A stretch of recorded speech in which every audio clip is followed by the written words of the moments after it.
안녕하세요. 김도영 교수입니다. 기업금융의 이해 2 첫 번째 수업을 시작하겠습니다. 제 온라인 강의는 처음이라서 어떻게 해야 될지 잘 모르겠네요. 원래 수업하는 것처럼 강의실에서 해보려고 했는데 이게 학생들이 앞에 없는 상황에서 혼자서 수업을 하려니까 도저히 못하겠더라고요. 오글거려가지고. 그래서 그냥 제 연구실에서 그냥 촬영하기로 했습니다. 그냥 아프리카 방송한다고 생각하고 그냥 그렇게 할게요. 그래서 여러분도 그냥 편안하게 들어주시면 되겠습니다. 자, 그러면 일단 강의 포털 여기 들어가면 제가 강의 자료를 3개 올려놨거든요. 보면 10장, 11장, 그리고 여기 리스크 앤 리턴이라고 우리 책에 나오지 않는 부분 중에서 제가 좀 중요하다고 생각되는 부분을 따로 파워포인트로 만든 게 있는데 이렇게 3개를 일단 올려놨어요. 일단 오늘은 챕터 10 이거 수업을 이제 하려고 합니다. 첫 주째는 이제 이거 할 것 같고요. 그러면 일단 수업을 들어가기 전에 우리가 한 학기 동안 이제 뭘 배울지에 대해서 좀 이야기를 해 보겠습니다. 그래서 수업 계획서를 한번 들어가 볼게요. 네, 이 수업은 기업금융의 이해 2 수업이고, 기업금융의 이해 1 수업에서 이제 우리가 교재로 쓰는 책 있죠. 에센셜 기업재무. 그 책의 앞부분을 기업금융의 이해 1에서 배우고, 이제 뒷부분을 기업금융의 이해 2 이번 과목에서 배우게 됩니다. 수강생이 그렇게 많지는 않더라고요. 지금 보니까, 분반이 주간에 2개, 야간 1개, 이렇게 분반이 3개인데, 기업금융의 이해 1은 3개 다 합치면 300명 정도 됐었거든요. 근데 기업금융의 이해 2는 지금 다 해서 얼마지? 한 200명 안 되는 것 같은데, 한 150에서 200명 사이 정도? 그 정도밖에 안 돼요. 아마 제 수업이 별로 인기가 없는 것 같은데. 네, 하여튼 그래서 이 과목은 기업재무 뒷부분을 배우는 것이기 때문에 앞부분을 여러분들이 이해를 하고 뒤로 넘어가면 좋아요. 그래서 기업금융의 이해 1을 안 들은 학생은 뭐 이 수업을 들어도 무방하긴 한데, 근데 아마 별로 그렇게 제가 권장하고 싶지는 않습니다. 기업금융의 이해 1을 안 들었으면 아주 졸업이 한 학기 남았다든지 그런 불가피한 상황이 아니라면 기업금융의 이해 1을 듣고 그 다음에 2를 듣는 게 훨씬 이해하기도 쉽고 훨씬 배워가는 게 많을 거예요. 왜냐하면 기업금융의 이해 2를 제가 이번 학기 가르칠 때 분명히 기업금융의 이해 1에서 배웠던 부분을 많이 이용할 거거든요. 나는 학점만 받으면 된다, 성적만 잘 나오면 된다, 그런 학생들은 사실 그거 앞번 수업을 안 들었어도 따라가는데 그렇게 어렵지는 않을 수도 있는데, 시험만 이제 보겠다고 한다면.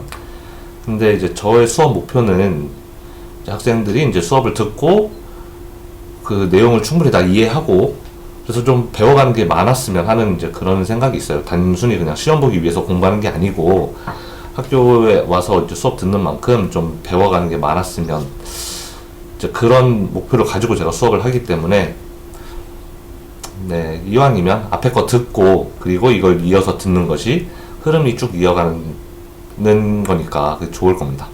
하여튼 그러면 수업 진행 방법이라든지 이런 건 우리가 나중에 나중에 이야기하도록 하고, 이제 우리가 이제 오프라인에서 만났을 때 이야기하고, 일단 지금은 우리가 한 학기 동안 뭘 배울지에 대해서 이야기를 해볼게요. 자, 그래서 이 밑에 보면 주별 계획에 1주째부터 15주째까지 뭘 배우는지가 나와 있고, 우리는 아마도 1주와 2주는 온라인으로 수업을 지금 하는 걸로 되어 있어요. 3주째부터는 이제 어떻게 될지 모르겠네요. 오프라인으로 빨리 이 사태가 마무리되어서 3주째부터는 여러분들 직접 만나서 수업하고 싶은데 어떻게 될지 모르겠네요. 자, 우리가 지난 학기에, 그러니까 기업금융의 이해 1에서 어떤 내용을 배웠는지를 이제 잠깐 좀 떠올려 볼게요. 자, 지금 몇 시지? 우리가 기업금융의 이해 1에서 맨 처음에 시작할 때, 1장 시작할 때, 파이낸스라는 학문이 몇 가지 이제 갈래로 이제 나눠진다라고 이야기했었는데, 그게 뭐였냐면, 제가 메모장을 좀 갖고 와볼게요. 우리가 기업 재무라는 게 있었고, 그 다음에 투자론이라는 게 있었고, 그 다음에 금융기관론이라는 게 있었고, 그 다음에 국제금융, 뭐 이렇게 네 가지 정도로 이제 크게 쪼갤 수 있다라고 아마 그 지난 학기 첫날 수업에서 이렇게 제가 설명했을 겁니다. 9월 1일 하여튼 그 9월 첫 수업이었겠죠. 그래서 우리가 배우는 게 기업 재무이고, 그 다음에 이제 저한테 배우는 게, 그리고 이제 조승모 교수님이 이제 전공하신 부분이 투자론, 뭐 자산의 가격 결정이라든지 뭐 그런 내용들을 배우는 게 이제 투자론. 그 다음에 이제 금융기관론, 은행이나 뭐 증권회사, 보험회사는 각각 의사결정을 어떻게 하는지, 이제 우리 과에서는 박정희 교수님, 뭐 혹은 보험경제학 하시는 이용주, 이용우 교수님 이런 분들 이제 이런 거 하시죠. 그리고 국제금융 이렇게 있는데, 우리가 지난 학기에는 이제 그 기업금융 2의 1에서는 뭘 주로 배웠었냐면, 맨 처음에는 재무제표에 대해서 배웠었죠. 재무제표에 대해서 제일 처음에 배웠었고, 그래서 밸런스시트하고 인컴 스테이트먼트 이렇게 두 개 배웠었죠. 그래서 재무상태표 어떻게 읽는지, 다음에 손익계산서 어떻게 이제 해석하는지 이런 걸 맨 처음에 배웠고, 이제 그런 재무제표를 가르쳤다 그래서 여러분들이 과목을 뭐 회계 관련 과목이다 이렇게 생각하는 학생들이 많은데, 제가 그렇게 회계를 잘 하지도 못하고 수업 시간에 여러 번 이야기했지만, 제가 회계를 썩 잘하지도 못하고 전공도 아니고 잘 몰라요. 우리가 재무제표를 배우는 이유는 기업 재무를 이해하기 위해서 이제 기업의 재무 상태나 그런 성과 이런 것들을 보기 위한 아주 가장 기초적인 그 표이기 때문에 우리가 이걸 배우는 거지, 우리가 회계를 배우기 위해서 재무제표를 배운 건 아니었습니다. 그냥 기업의 재무 상태를 좀 넓은 그림에서 이해하기 쉽도록 그 도움을 주는 게 재무제표라서 그걸 우리는 큰 그림에서만 배운 거였고, 우리가 자세한 항목에 대해서는 일일이 따지지 않았었죠. 이렇게 뜨면 안 되는데 카톡을 꺼놓고 해야 되겠네. 자, 그러면 우리가 처음에 재무제표 배웠고, 그 다음에 뭐 배웠냐면 현금 흐름을 계산하는 거에 대해서 배웠어요. 현금 흐름의 가치에 대해서 배웠었죠. 그래서 현금 흐름의 현재 가치 계산하는 거 이런 걸 배웠었습니다. 이걸 활용해서 우리가 채권의 가격 결정, 채권의 이제 가격이 어떻게 이제 결정이 되는지, 그리고 주식의 가격이 어떻게 결정되는지 이런 것들에 대해서 배웠어요. 그 다음에 우리가 또 어떤 투자 프로젝트 투자라는 게 있을 때 그거의 현재 가치는 어떻게 계산하는지 이런 것도 배웠었습니다. 자, 기억나는지 모르겠네요. 그래서 채권과 주식의 현재 가치는 어떻게 구하느냐, 채권의 가격, 주식의 가격은 어떻게 결정되느냐, 결국 채권의 현재 가격은 내가 채권을 보유하고 있는 기간 동안 만기까지 보유하고 있다면 그 채권이 나에게 주는 현금 흐름, 매번 이자를 주고 맨 마지막에 원금 이자 같이 주죠.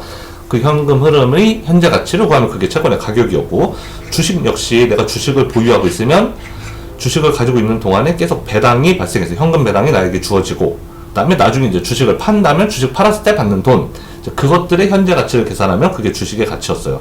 근데 주식이라는 건 우리가 그냥 팔지 않고 계속 보유한다라고 가정하면 그냥 주식은 뭐 100만 년 동안 보유한다. 100만 년 동안 이제 발생하는 배당이 있겠죠. 그 배당이 앞으로 내년, 그리고 2년 뒤, 3년 뒤, 그래서 100만 년 뒤까지 어떻게 배당이 바뀔 것이다 라는 걸 예측할 수 있으면 그거의 현재 가치를 구하는 방식으로 주식의 가격을 우리가 계산해 봤었습니다. 그 프로젝트 투자도 마찬가지였죠. 우리가 지금 얼마를 투자해서 1년 뒤에 돈이 얼마가 들어오고, 2년 뒤에 얼마 들어오고, 3년 뒤에 돈이 얼마 들어온다면 그러면 이 프로젝트의 뭐 현재 가치는 얼마이다. 그 순현재 가치라고 불렀었죠. NPV, Net Present Value. 그래서 이런 거 구하는 거 배웠었습니다. 그리고 마지막에는 우리가 투자 의사결정에 대해서 배웠었죠. 투자 의사결정에 대해서 배웠었어요. 그래서 이 투자를 해야 되나 말아야 되나, NPV가 0보다 높으면 투자를 해야 되고 0보다 낮으면 투자를 안 해야 되고, 우리가 뭐 이런 거 배웠었죠. 그래서 이 투자 의사결정에 대한 부분이 이제 우리가 여기까지 배웠는데, 우리가 그 첫 시간, 그 기업금융 2의 1 첫 시간 수업할 때 기업 재무는 기업의 재무 의사결정에 대해서 이제 배우는 거라고 그랬었는데, 의사결정이 크게 세 가지로 나눠져 있었어요. 그러니까 물론 기업에서 다루는 재무 관련 의사결정은 뭐 수백 가지 종류가 있겠지만 이제 그 중에 가장 중요한 거 세 가지 정도를 우리 책에서는 뭐가 있냐고 했었냐면 맨 처음에 자본 예산이었나? 자본 예산이 있었고 그 다음에 자본 구조, 그 다음에 운전 자본 이렇게 세 가지가 있었어요. 그래서 자본 예산이 뭐였냐면 그 예산을 짠 거죠. 내가 어떤 사업을 할지를 결정하고 그 사업을 하게 된다면 내가 어떤 그런 자산들이 필요한지, 내가 만약에 커피숍을 오픈해서 장사를 하고 싶다. 그럼 이 커피숍을 차리기 위해서는 돈이 얼마가 필요한데 그 돈이 뭐 한 100만 원은 뭐 의자 사는 데 쓰이고 한 1000만 원은 뭐 인테리어 하는 데 쓰이고 또 뭐 매달 임대료가 얼마 나가고 이런 거 계산하는 그런 예산 짜는 게 자본 예산이었고, 우리가 그 부분은 지난 학기 이 투자 의사결정에서 배운 거예요. 그래서 돈이 지금 얼마를 투자하면 앞으로 얼마 벌 수 있을 것 같기 때문에 우리는 이 사업을 해야 된다 말아야 된다 이런 걸 배웠던 게 이제 자본 예산에 대한 거. 그래서 우리가 이거는 배웠었는데 자본 구조와 운전 자본에 대해서 우리가 별로 배우지 않았었어요. 그거를 우리는 이번 학기에 배울 겁니다. 자본 구조는 뭐였냐면 자본 예산이 우리가 이런 장사를 하기 위해서 돈이 얼마만큼 필요하다 라는 걸 계산하는 게 자본 예산이었다면, 자본 구조는 그럼 돈이 얼마가 필요한데 지금 1억 원이 있어야지 내가 커피숍을 오픈할 수 있는데 그 1억 원을 어디서 갖고 올 거냐, 그게 바로 자본 구조였어요. 기업은 일반적으로 두 군데서 돈을 가져올 수 자금 조달을 할 수 있다 그랬죠. 빚을 빌려오거나 아니면 투자를 받거나. 빚을 빌려오는 게 바로 채권이었고 투자를 받는 게 주식이라 그랬어요. 주식을 발행해서 돈을 투자받고 아니면 채권을 발행해서 돈을 빌리고.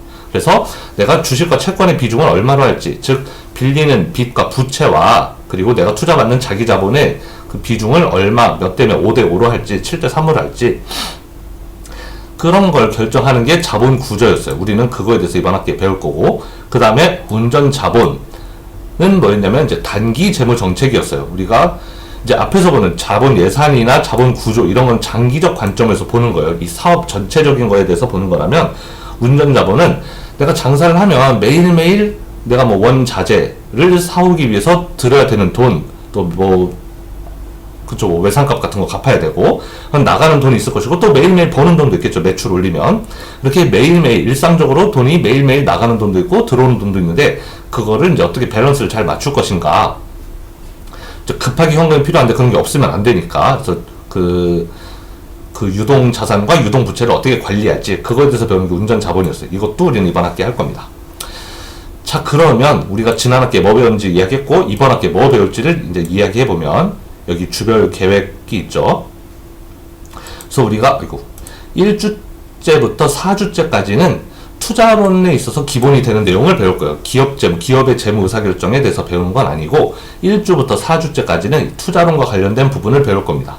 그래서 우리는 주식 자본시장에서의 수익률에 대한 내용을 주로 배우게 될 거예요. 이제 일반적으로 주식이 많이 될 텐데 주식이나 채권의 수익률이 어떤 거에 의해서 결정되는지 이런 거에 대해서 배울 겁니다. 첫 한 달 동안은 이제 그 투자론을 배우는 데 있어서 가장 기초가 되는 지식들을 배울 것이고 5주, 6주, 7주째에는 바로 이 자본 구조에 대해서 배울 거예요. 그래서 5주, 6주째에는 코스트 오브 캐피탈이라는 걸 배울 텐데 자본 비용이라는 거죠.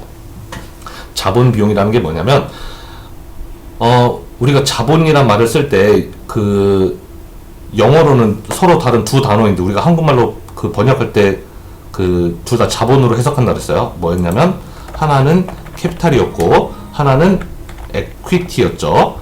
캐피탈은 뭐였냐면 우리가 생산을 하기 위해서 이 요소가 필요하다고 하는데 생산의 이 요소가 뭐 자본과 노동 이런 이야기 많이 하죠.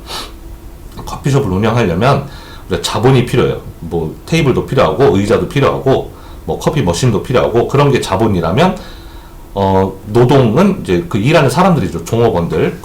그래서 어떤 생산 활동을 하기 위해서는 노동력도 필요하고 자본도 필요하다 할 때 그 자본이 바로 캐피탈이고, 에퀴티는 우리가 자기 자본이라고 해석을 많이 하는데 그 자본 구조와 관련된 부분이죠. 에퀴티라는 것은 우리가 총 자산은 부채와 자기 자본으로 구성되는데 그 자기 자본에 해당하는 게 쉐어홀더스 에퀴티, 바로 에퀴티였습니다. 여러분들이 자본이라 그럴 때 캐피탈인지 에퀴티인지 잘 생각을 해야 되는데 여기 코스트 오브 캐피탈, 이제 자본 비용이라는 거죠. 우리가 생산을 하기 위해서는 노동과 자본이 필요한데 노동도 공짜로 쓰는 게 아니고 자본도 공짜로 쓰는 게 아니에요. 그래서 노동은 우리가 노동을 공짜로 쓰면 안 되죠. 옛날 뭐라 그랬지? 갑자기 생각이 안 나네. 뭐지?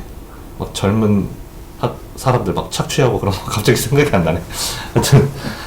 하여튼 노동을 노동력을 사용하기 위해서는 정당한 임금을 줘야 되죠.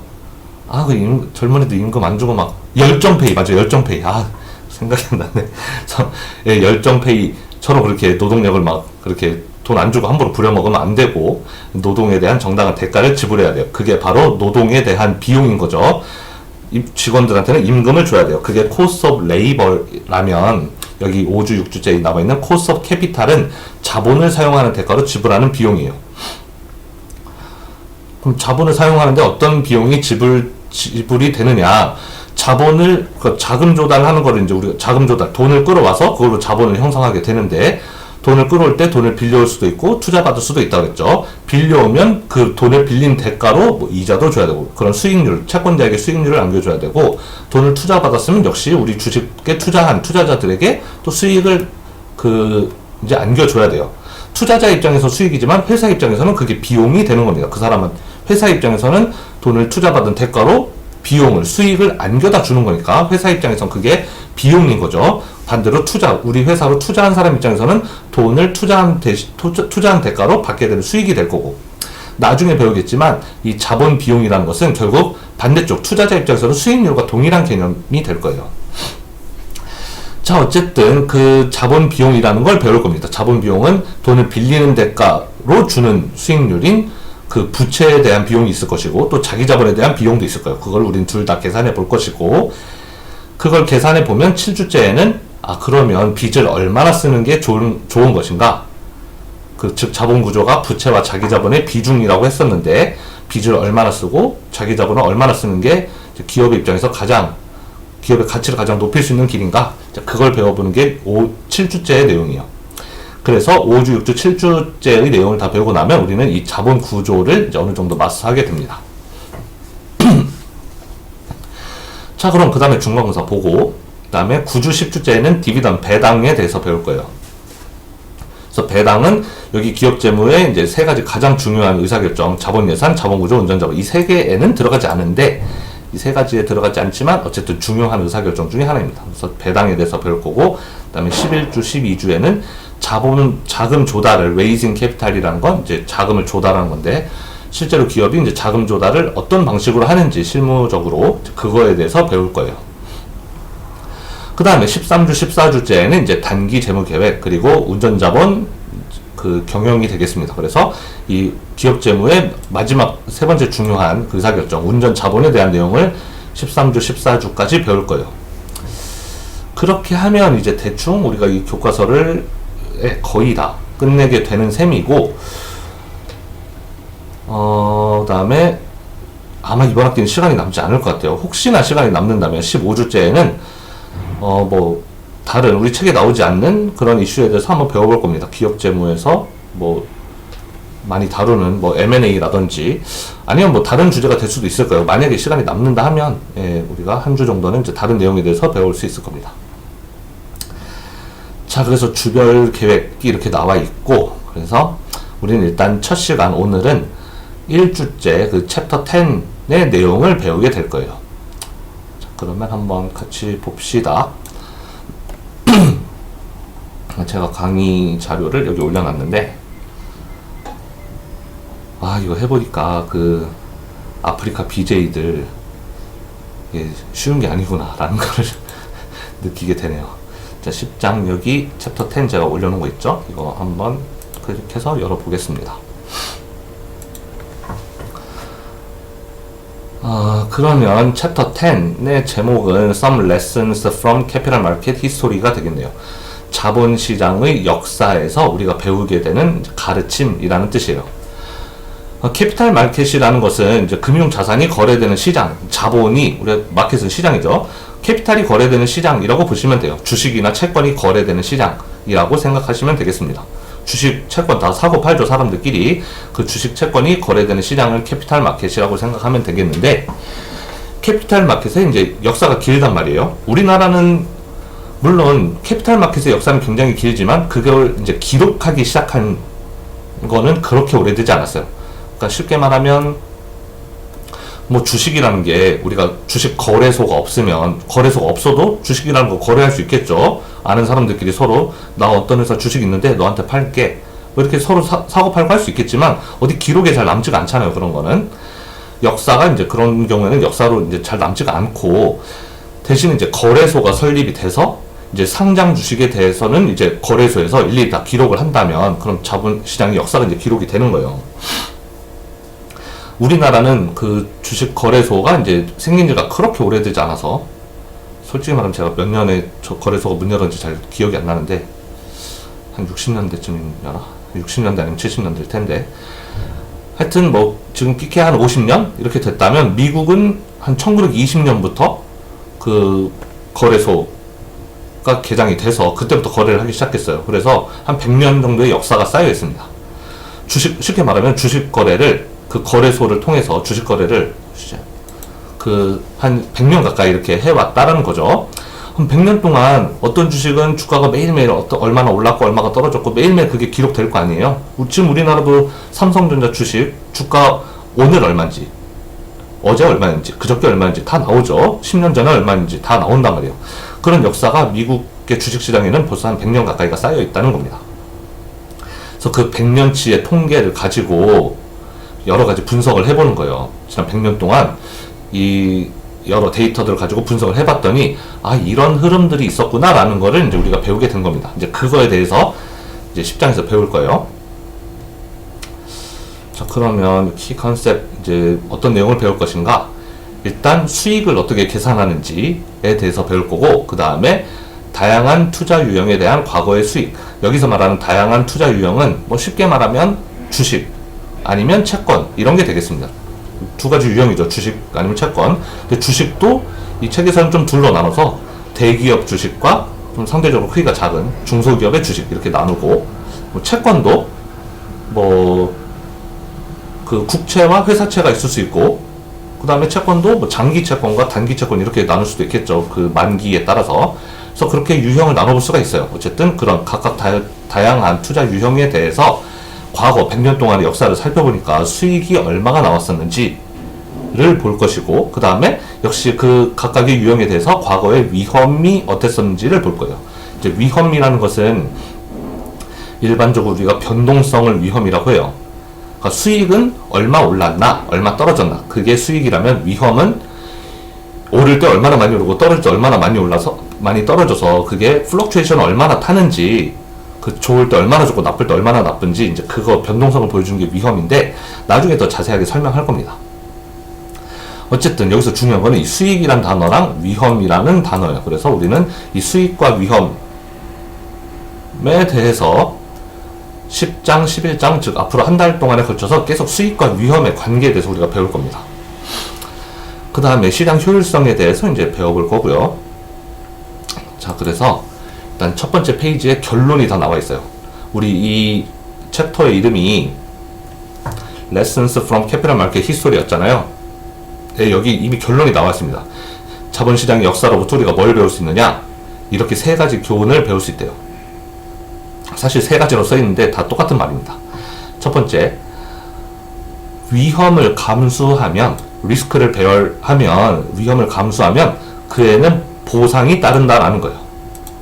그러니까 위험을 감수하면 그 위험에 대한 대가가 따르게 된다라는 겁니다. 여기서 말하는 대가는 이제 수익률이 되겠죠. 그래서 우리가 보통 뭐 고위험, 고수익 뭐 이런 이야기 많이 하죠. 하이 리스크, 하이 리턴. 우리가 리스크를 많이 감수하면 그만큼 높은 수익률을 기대할 수 있다라는 거예요. 그래서 위험을 감수하면 그 보상이 따른다, 즉 수익이 따른다라는 뜻이고 그 밑에 거 보면은 위험이 크면 클수록 그 잠재적 수익도 역시 같이 커진다라는 겁니다. 그래서 하이 리스크 하이 리턴이라는 말이 나오는 거죠. 내가 위험을 더 많이 감당하면 감당할수록 그 따르는 보상도 수익도 역시 같이 커진다라는 거예요. 일반적으로 그렇다라는 겁니다. 항상 그래야 될 필요는 없지만 지난 100년간의 역사를 놓고 그 통계를 다 일일이 계산해 보니까 이런 경향이 있었다라는 거예요. 투자할 때 위험을 더 많이 감수하면 그만큼 평균적으로 더 높은 수익을 올린 것 같다. 지난 100년 동안 역사를 보니까 그랬다라는 거예요. 반드시 어떤 진리에 의해서 이렇게 되어야 한다라는 게 아니고 사람들이 지난 100년 동안 투자를 해보니까 이런 경향이 있었다더라라는 겁니다. 그래서 이걸 보고 리스크와 리턴의 트레이드오프 관계라고 불러요. 상충 관계다라는 거죠. 그러니까 상충 관계라는 게 뭐냐면 우리가 일반적으로 리스크는 안 좋은 거라고 생각을 해요. 그러니까 어떤 사람마다 다를 수 있어요. 어떤 사람은 리스크를 좋아할 수도 있고 어떤 사람은 리스크를 싫어할 수도 있는데 리스크를 좋아하는 사람들은 예를 들면 도박 같은 걸 좋아한다든지 아니면은 복권, 로또 이런 거 잘 사는 사람들 이런 게 이제 리스크를 좋아하는 사람이 되겠죠. 근데 일반적으로 이것도 역시 많은 사람들 대상으로 여러 가지 실험을 해본 결과 사람들은 평균적으로 리스크를 싫어한다는 게 정설이에요. 평균적으로 그렇다는 겁니다. 그래서 리스크를 싫어하는 것이 그러니까 우리가 별로 안 좋아하는 거고 반대로 이 수익, 리월드, 보상은 우리가 좋아하는 거죠. 근데 안 좋아하는 거를 크게 감수해야지 우리가 좋아하게 되는 수익 이것도 크게 얻을 수 있다라는 것. 즉 리스크 리턴의 트레이드오프라는 건 뭐냐면 리스크는 작을수록 좋고 수익은 높을수록 좋은데 우리가 그 두 마리 토끼를 다 잡을 수 없다는 거예요. 내가 높은 고수익을 올리고 싶으면 어쩔 수 없이 높은 위험을 택해야 되는 거고 내가 싫어하는 거지만 내가 좋아하는 낮은 위험을 감수하고 싶으면 즉 위험을 덜 감수하고 싶으면 그러면 높은 수익을 기대할 수 없다라는 겁니다. 즉 낮은 수익을 이제 가져갈 수밖에 없다라는 거죠. 그걸 우리는 리스크와 리턴의 상충관계 트레이드오프라고 불러요. 이런 관계가 항상 있어야 된다. 이게 무슨 진리가 아니고 지난 100년간의 역사를 보니까 사람들의 투자 결과가 이런 경향이 있더라라는 겁니다. 자, 그럼 이 내용에 대해서는 앞으로 더 자세하게 배울 텐데요. 자, 일단 그러면 여기서는 수익을 계산하는 방법을 한번 알아볼게요. 우리가 달러 리턴하고 퍼센티지 리턴 이렇게 둘 배울 텐데 사실은 아무것도 아닙니다. 달러 리턴이라는 것은 내가 돈 얼마 벌었는지 달러로 계산하는 거예요. 내가 100원을 투자했는데 나중에 120원으로 돌려봤어요. 그럼 20원 번 거죠. 그 20원에 해당하는 게 달러 리턴이 되는 거고 퍼센티지 리턴은 몇 퍼센트 벌었는지예요. 내가 100원 투자했는데 120원 받았어요. 그럼 100원 투자해서 20원 번 거죠. 달러 리턴은 20원이었고 100원 투자한 거 대비 20원 벌었으니까 나 20%번 거잖아요. 그 20%에 해당하는 게 퍼센티지 리턴이 되겠습니다. 개념은 뭐 아주 쉬운 거예요. 자, 그럼 달러 리턴, 토탈 달러 리턴은 income from investment와 capital gain으로 이렇게 나눠진다라고 써 있는데 income from investment과 capital gain이 뭐냐면 전체 화면으로 할까요? 전체 화면으로 하고 펜을 쓸까?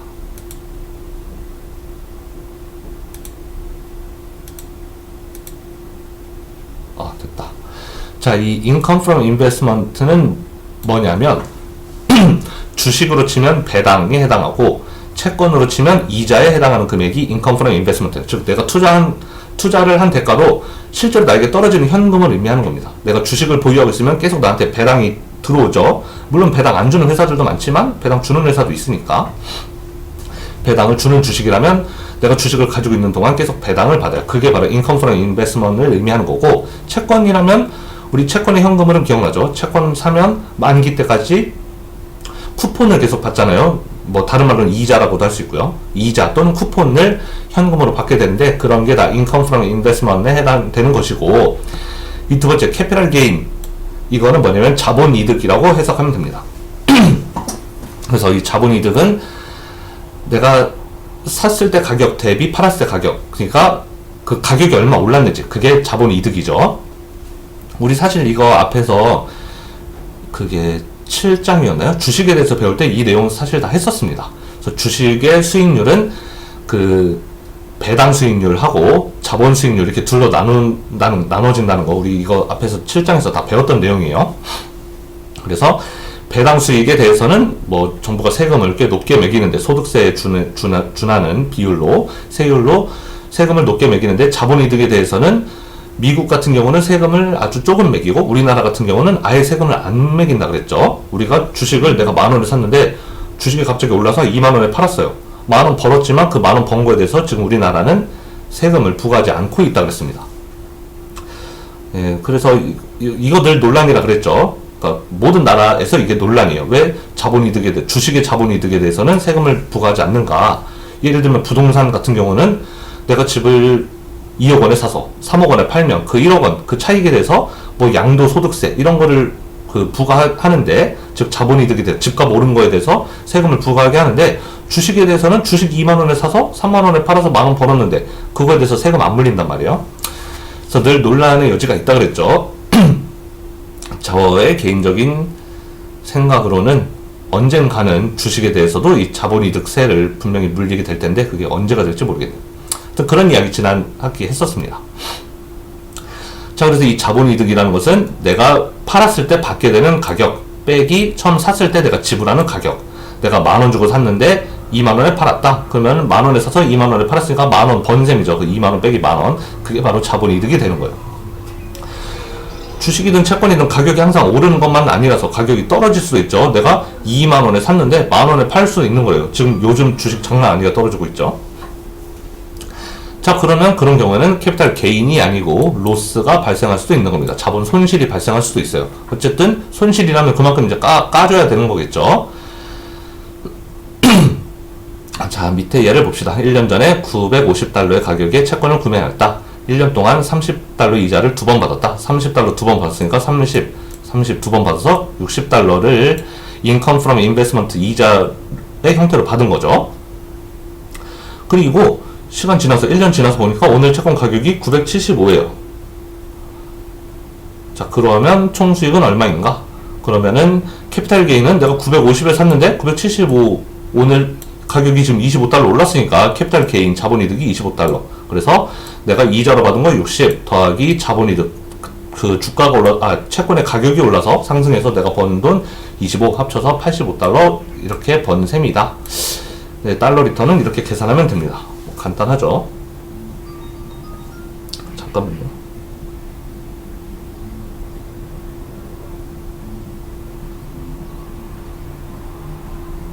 네. 잠깐 카톡 좀 확인하느라고 죄송합니다. 자, 그러면 이제 잠깐만 이렇게 넘어가나? 예, 그러면 이번에 퍼센티지 리턴을 봅시다. 똑같아요. 그냥 아까 달러 리턴은 돈으로 계산하는 거였고 이번에 퍼센티지 리턴은 잠시만요. 이거 좀 잠깐 멈춰. 죄송합니다. 이게 전화가 와가지고 하프 사무실에서. 자, 그래서 퍼센티지 리턴에 대해서 보면, 근데 여기도 똑같이 디비던 일드와 캐피탈 게인 일드라고 이렇게 써 있는데, 그러니까 일드라고 이제 해서 이제 수익률의 개념이 되는 거죠. 아까는 income from investment라 그래서 이제 채권의 경우에는 이자, 주식의 경우에는 배당이라고 그랬는데 여긴 아예 디비던이라는 말을 써버렸네요. 배당 수익률이라고 한 거예요. 역시 주식에 대해서는 이제 배당이라는 말을 쓰겠지만 채권에 대해서는 배당이라는 말 안 쓰죠. 그냥 이자라고 생각하시면 되겠습니다. 자, 그래서 디비던 일드는 그러니까 그 퍼센티지 리턴은 기본적으로 내가 초기에 투자한 금액 대비 몇 퍼센트 벌었냐니까, 그럼 투자 금액 대비 얼마 벌었냐? 그러니까 초기 투자 금액으로 나눠야 되겠죠. 일단 모든 값을 비기닝 프라이스, 내가 처음 샀을 때 가격으로 나누면 되는 거예요. 그래서 수익을 그 채권 인컴 프롬 인베스트먼트를 의미하는 거죠. 여기 인컴은. 그래서 이 인컴은 채권이라면 이자, 쿠폰, 주식이라면 배당, 이 값이 되겠는데 그 배당, 내가 그동안 주식을 보유하는 기간 동안, 채권을 보유하는 기간 동안 받은 배당이라든지 그 이자의 총합, 그 값을 처음 투자 금액, 처음 샀을 때 가격으로 나누고, 그럼 그게 이제 배당 수익률이 되는 거고, 그 다음에 캐피탈 게인스 일드는 이제 자본 이득, 자본 수익률. 그래서 내가 팔았을 때 가격 빼기 샀을 때 가격, 즉 내가 얻은 차익이죠. 뭐 2만원에 사서 3만원에 팔았으면 그 차익에 해당하는 만원, 그거를 처음 샀을 때 가격 2만원으로 나눠주면 됩니다. 그래서 그 둘을 더해주면 퍼센티지 리턴이 된다는 거예요. 밑에 예를 보면, 잠깐만요.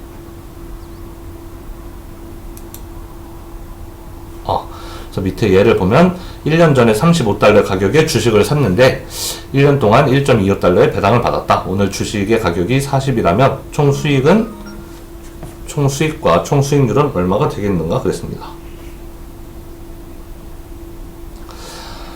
자, 그러면 달러 리턴은 일단 내가 1.25의 배당을 받았다고 했으니까 그게 income from investment에 해당하는 거겠죠. 배당 받은 거. 그 다음에 주식의 가격이 35에서 40으로 올랐으니까 나 5달러 벌었어요. 그래서 합쳐서 6.25달러, 이게 달러 리턴이 되는 거고, 우리가 알고 싶은 퍼센티지 리턴은, 퍼센트 수익률은, 자, 일단 배당 수익률, 내가 배당 1.25를 받았는데, 여기 1.25 받았는데 처음 샀을 때 가격이 35였어요. 35로 나눠주니까 3.57%, 0.0357이 나왔겠죠.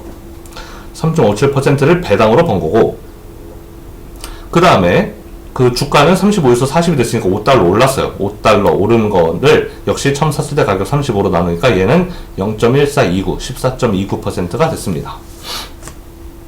그래서 이거 두 개 합쳐주면 된다는 거예요. 3.57 여기 이거, 그 다음에 14.29 이거 둘 합쳐주면은 17.86%가 이제 총 수익률 퍼센티지 리턴이 되는 겁니다. 이렇게 따로따로 구해서 더해줘도 되고, 아니면 그냥 이 6.25 이거 계산한 거 토탈 리턴, 달러 리턴을 그냥 35달러로 나눠도 역시 똑같이 17.86% 나오겠죠. 그래서 우리가 지금 달러 리턴과 퍼센티지 리턴이 두 개를 배웠는데, 뭐가 더 중요할까요, 우리한테? 내가 돈 얼마 벌었는지가 중요할까요? 아니면 수익률이 몇 퍼센트였는지가 중요할까요? 어쩌면 더 중요한 건 달러 리턴일 거예요. 내가 돈을 얼마를 버느냐가 훨씬 중요한 거죠. 몇 퍼센트, 이건 실제 내가 갖는 돈이 아니잖아요. 중요한 것은 달러 리턴일 수 있지만 우리는 앞으로 달러 리턴에 대해서는 관심을 갖지 않을 거예요. 우리는 앞으로 이 퍼센티지 리턴에 대해서만 관심을 가질 겁니다. 앞으로는 수익이라고 하면 전부 퍼센티지 리턴이에요. 수익률에 대해서만 우리가 이야기할 거지, 돈을 몇 달러 벌었지에 대해서는 앞으로 이야기하지 않을 겁니다. 앞으로 계산되는 모든 수익, 리턴이라는 개념은 전부 퍼센트로 계산하게 될 거예요. 수익률로 계산할 겁니다. 자, 그러면은 그 미국의 자본시장 역사가 한 20년 된다고 얘기했는데, 우리 책에는 1925년부터 2014년까지 정도만 책이 나와 있네요. 책이 좀 오래돼서 2020년인데 지금. 자, 그래서 대략 한 90년 정도의 역사를 보여주고 있어요. 1925년부터 시작해서 2014년까지 내가 1925년에 1달러를 투자했다면 그 1달러 투자한 게 지금에 와서 얼마가 돼 있을지를 보여주는 겁니다. 그래서 여기 보면은 이렇게 5개로 이제 그 다양한 투자 유형을 나눠놨는데, 첫 번째 맨 위에 있는 게 스몰 컴퍼니 스탁스, 주식은 주식인데 내 작은 회사의 주식, 즉 중소기업의 주식이라고 생각하면 되겠어요. 그래서 내가 1925년에 중소기업의 주식에만 1달러 투자했어요. 그러니까 중소기업 주식 하나 딱 찍어서 투자했다라기보다는 중소기업의 주식이 여러 개가 있을 텐데 그거에 분산 투자를 했다라고 이제 가정해 봅시다.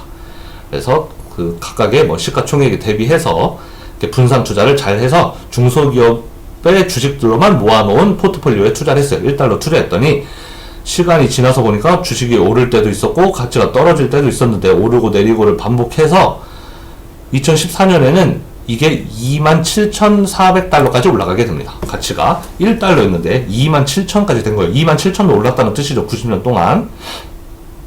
어마어마하게 많이 오른 거고, 그 다음에 그 밑에는 이제 large company stocks, 대기업 주식이 있네요. 역시 딱 하나, 대기업 하나 딱 찍어서 거기 투자한 게 아니고 여러 가지 대기업 주식들이 있을 텐데 그거에 분산 투자를 잘 했어요. 1달러를 쪼개서 여러 개의 대기업 주식에 나눠서 투자했습니다. 시간이 지나서 보니까 이 대기업 주식의 수익률은 이제 1달러는 90년이 지나서 5,300달러로 이렇게 바뀌어 있어요. 이 그래프만 보면 얘나 둘 다 죄송합니다. 자꾸 기침이 아이고, 코로나가 아니고 오랜만에 말을 좀 많이 하다 보니까 이게 저 코로나 아니에요. 자, 하여튼 여기 보면 중소기업 주식은 27,000달러까지 올라 있고 지금 대기업 주식은 5,000달러 이렇게 있는데 이 차이가 꽤 큰 거예요. 지금 이 두 개 차이가 한 5배 정도 되는 거죠. 지금 그림으로 봐서는 얘나 별로 거리 차이 얼마 안 나네 이렇게 생각할 수 있는데 실은 5배 차이 나는 겁니다. 지금 이 왼쪽에 이 스케일을 보면은 이게 1, 2, 3, 4, 5가 아니고 1, 10, 100, 1000만 이렇게 올라가고 있죠. 익스포넨셜하게 올라가고 있어요. 그러니까 이 차이가 별로가 아닌 것 같아도 사실은 굉장히 큰 차이입니다. 자, 그 다음 거는 이제 롱텀 가버넌먼트 본드가 있네요. 그래서 장기 이제 정부 채권, 뭐 장기 국채라고 생각하면 되겠네요. 미국 같으면 뭐 T본드가 되겠죠. 우리 T빌, T노트, T본드 이거 배웠던 거 기억나나요? 그래서 미국의 국채, 미국 정부가 연방 정부가 발행하는 국채는 세 가지 종류가 있었는데, 만기가 제일 짧은 걸 트레저리 빌, 만기가 중간인 걸 트레저리 노트, 만기가 제일 긴 걸 트레저리 본드. 그래서 T본드라고 부른다 그랬죠. 얘는 뭐 T본드라고 생각하면 돼요. T본드는 1925년에 1달러 투자해서 쭉 가지고 있었더니 이제 그 매년 이제 자꾸 갱신을 하는 거예요. 내가 T본 채권은 만기가 있으니까 30년 지나면 뭐 끝나겠죠. 만기 지나면 끝이 아니고 매년마다 채권을 이제 새로 발행되는 채권을 새로 산다라고 이제 생각하시면 되겠습니다. 처음 시작할 때 1달러 주고 채권을 샀어요. 1년 지나면은 그 1달러짜리 채권의 뭐 가격이 뭐 올랐을 수도 있고 떨어졌을 수도 있죠. 이자도 받았을 거고, 그거 팔고 다시 이제 또 T본드를 새로 사는 거예요. 이렇게 매년 이제 갱신을 하다 보면 채권의 가치가 이제 135달러까지 올라와 있습니다. 주식이랑 채권의 어마어마한 격차가 좀 보이죠. 중소기업 주식은 27,000, 대기업 주식은 5,000 이런데 그 채권, 그 장기 국채는 135달러. 그러니까 얘네는 1000단위, 만단위에서 놀 때 얘는 100달러밖에 안 됐어요. 자, 어쨌든 90년 전에 비하면 100배 정도 오른 셈이 되는 겁니다. 130배 올랐네요. 자, 그 밑에 연두색 선은 T빌이네요. 그래서 얘는 단기 국채였죠. 아까 얘는 T본드였다면 얘는 T빌. 단기 국채는 수익률이 좀 더 낮아서 1달러를 투자했더니 90년이 지나서 겨우 20달러가 되어 있어요. 20배 정도 올랐습니다. 그 다음에 마지막으로 물가, 인플레이션이 어떻게 바뀌었나 보니까 옛날에 뭐 예를 들면 사과 하나가 1달러였다면은 이제는 그 사과를 쭉 가지고 있었더니 사과가 90년 지나서 지금은 이제 하나에 13달러에 팔려요. 물가 수준이 이렇게 13배 정도 올랐다라는 뜻입니다. 자, 그래서 이 지난 우리가 역사를 보고 각각의 이런 투자 유형들이 얼마나 올랐는지에 대해서 우리가 이제 볼 수가 있는 거죠. 평균적으로 얼마 올랐는지를 그래프를 통해서 이렇게 볼 수가 있어요. 자, 그러면 설명을 조금만 더 해보면, 자, 그럼 이제 하나하나 쪼개서 보겠습니다. 이번에는 year to year로 리턴을 볼게요. 즉, 매년마다 수익이 얼마인지를 보자는 거예요. 그래서 처음 시작할 때 1925년에 1달러 투자했는데 1926년 1년이 지나면 이제 즉 1월 1일에 투자해서 1달러 투자해서 12월 31일이 되면 이제 그 마지막 날에 그 1달러 투자했던 거의 결과가 나오겠죠. 그 1년 동안의 수익률을 매년 재자는 거예요. 1925년 1월 1일부터 12월 31일까지, 또 그 다음 년 1926년 1월 1일부터 12월 말까지, 그 다음 년 27년 1월 1일부터 12월 말까지 이렇게 매년마다 연초에서 연말까지 몇 퍼센트 수익이 올랐는지를 그거를 이제 이렇게 그림으로 나타내 보자라는 겁니다. 막대 그래프로 나타낸 거죠. 가로축은 연도를 뜻하고 세로축은 그 특정 해에 수익률이 몇 퍼센트였는지 1925년에는 한 10% 정도 올랐나 봐요. 이렇게 퍼센트로 돼 있어요, 지금. 그래서 10%, 20% 절반 정도, 한 10% 올랐고, 그 다음에 그 다음 년, 26년에는 한 40% 가까이 올랐네요. 27년에는 40% 넘게 올랐고, 자, 근데 그 다음 년도, 28년도에는 주가가 떨어졌어요. 그래서 이 정도 손해받고, 한 마이너스 10% 손해받고, 그 다음 년에는 한 20% 떨어졌고, 그 다음 년에 한 40% 떨어지고, 엄청 많이 떨어졌죠. 그래서 매년마다 수익률을 계산해서 그래프로 나타내 보니까 오를 때도 있었고 내릴 때도 있었어요. 근데 보면 오르는 게 더 많아요, 내린 게 더 많아요? 오른 게 훨씬 더 많죠. 그렇다는 이야기는 평균적으로 오를 때도 있고 내릴 때도 있지만 평균적으로는 일반적으로 주가는 오른다라고 보는 게 맞는 거예요. 그럼 얘네들 다 평균 내면 어느 정도 되느냐? 대충 우리가 평균 내보면 대충 한 이 정도 선에서 평균이 계산될까요? 그래프가 얘보다 긴 것도 있고 얘보다 짧은 것도 있고 심지어 내려가는 것도 있는데 아마 이거 더하기 빼기 다 계산해서 평균 내보면 한 이 정도가 평균이 될 것 같습니다. 한 10% 근처에서 평균이 나올 것 같은 느낌이 들죠. 자, 이 그림을 똑같이 그려봐요.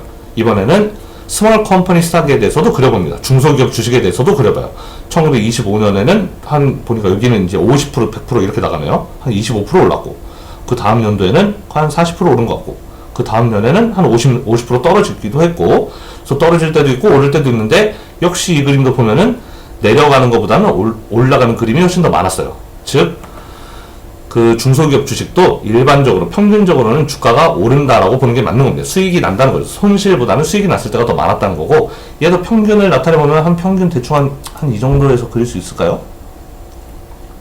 대충 제가 볼 때 한 이 정도 될 것 같은데, 뭐 얘보다 높을 때도 있고 얘보다 훨씬 낮았을 때도 있고 심지어 내려갔을 때도 있지만 평균 대보면 한 이 정도 될 것 같아요. 그러면은 한 대충 50이니까 한 20% 그 정도 한 될 것 같죠. 아까 대기업은 한 이 정도쯤이었으니까 한 10% 근처였는데, 중소기업은 한 이 정도에서 평균 잡아보면 한 20% 될 것 같습니다.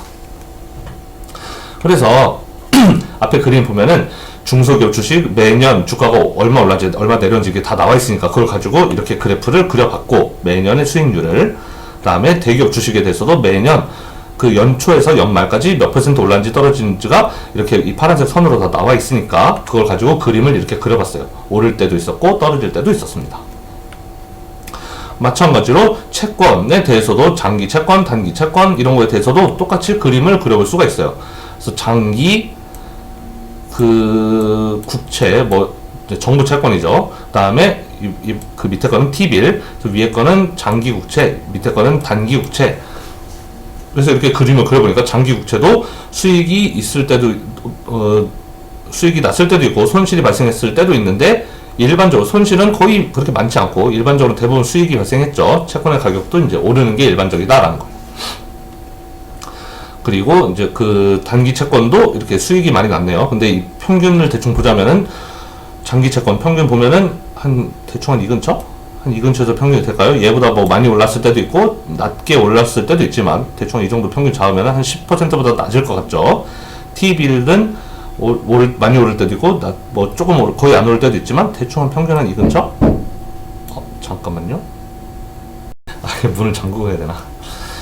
자, 그래서 T빌 내 평균 대충 보면 한 2% 근처 이렇게 될 것 같네요. 어쨌든 얘보다는 얘가 평균이 좀 낮을 것 같죠. 지금 그림만 봐서는 얘는 막대기가 길고, 얘는 막대기가 짧고 얘는 막대기가 더 길어 보이는데 얘가 더 수익이 높은 거 아니에요? 이렇게 생각하면 안 돼요. 얘는 지금 그래프가 10, 20, 30 이렇게 올라가고 있는 거고, 얘는 2, 4, 6, 8 이렇게 올라가는 거죠.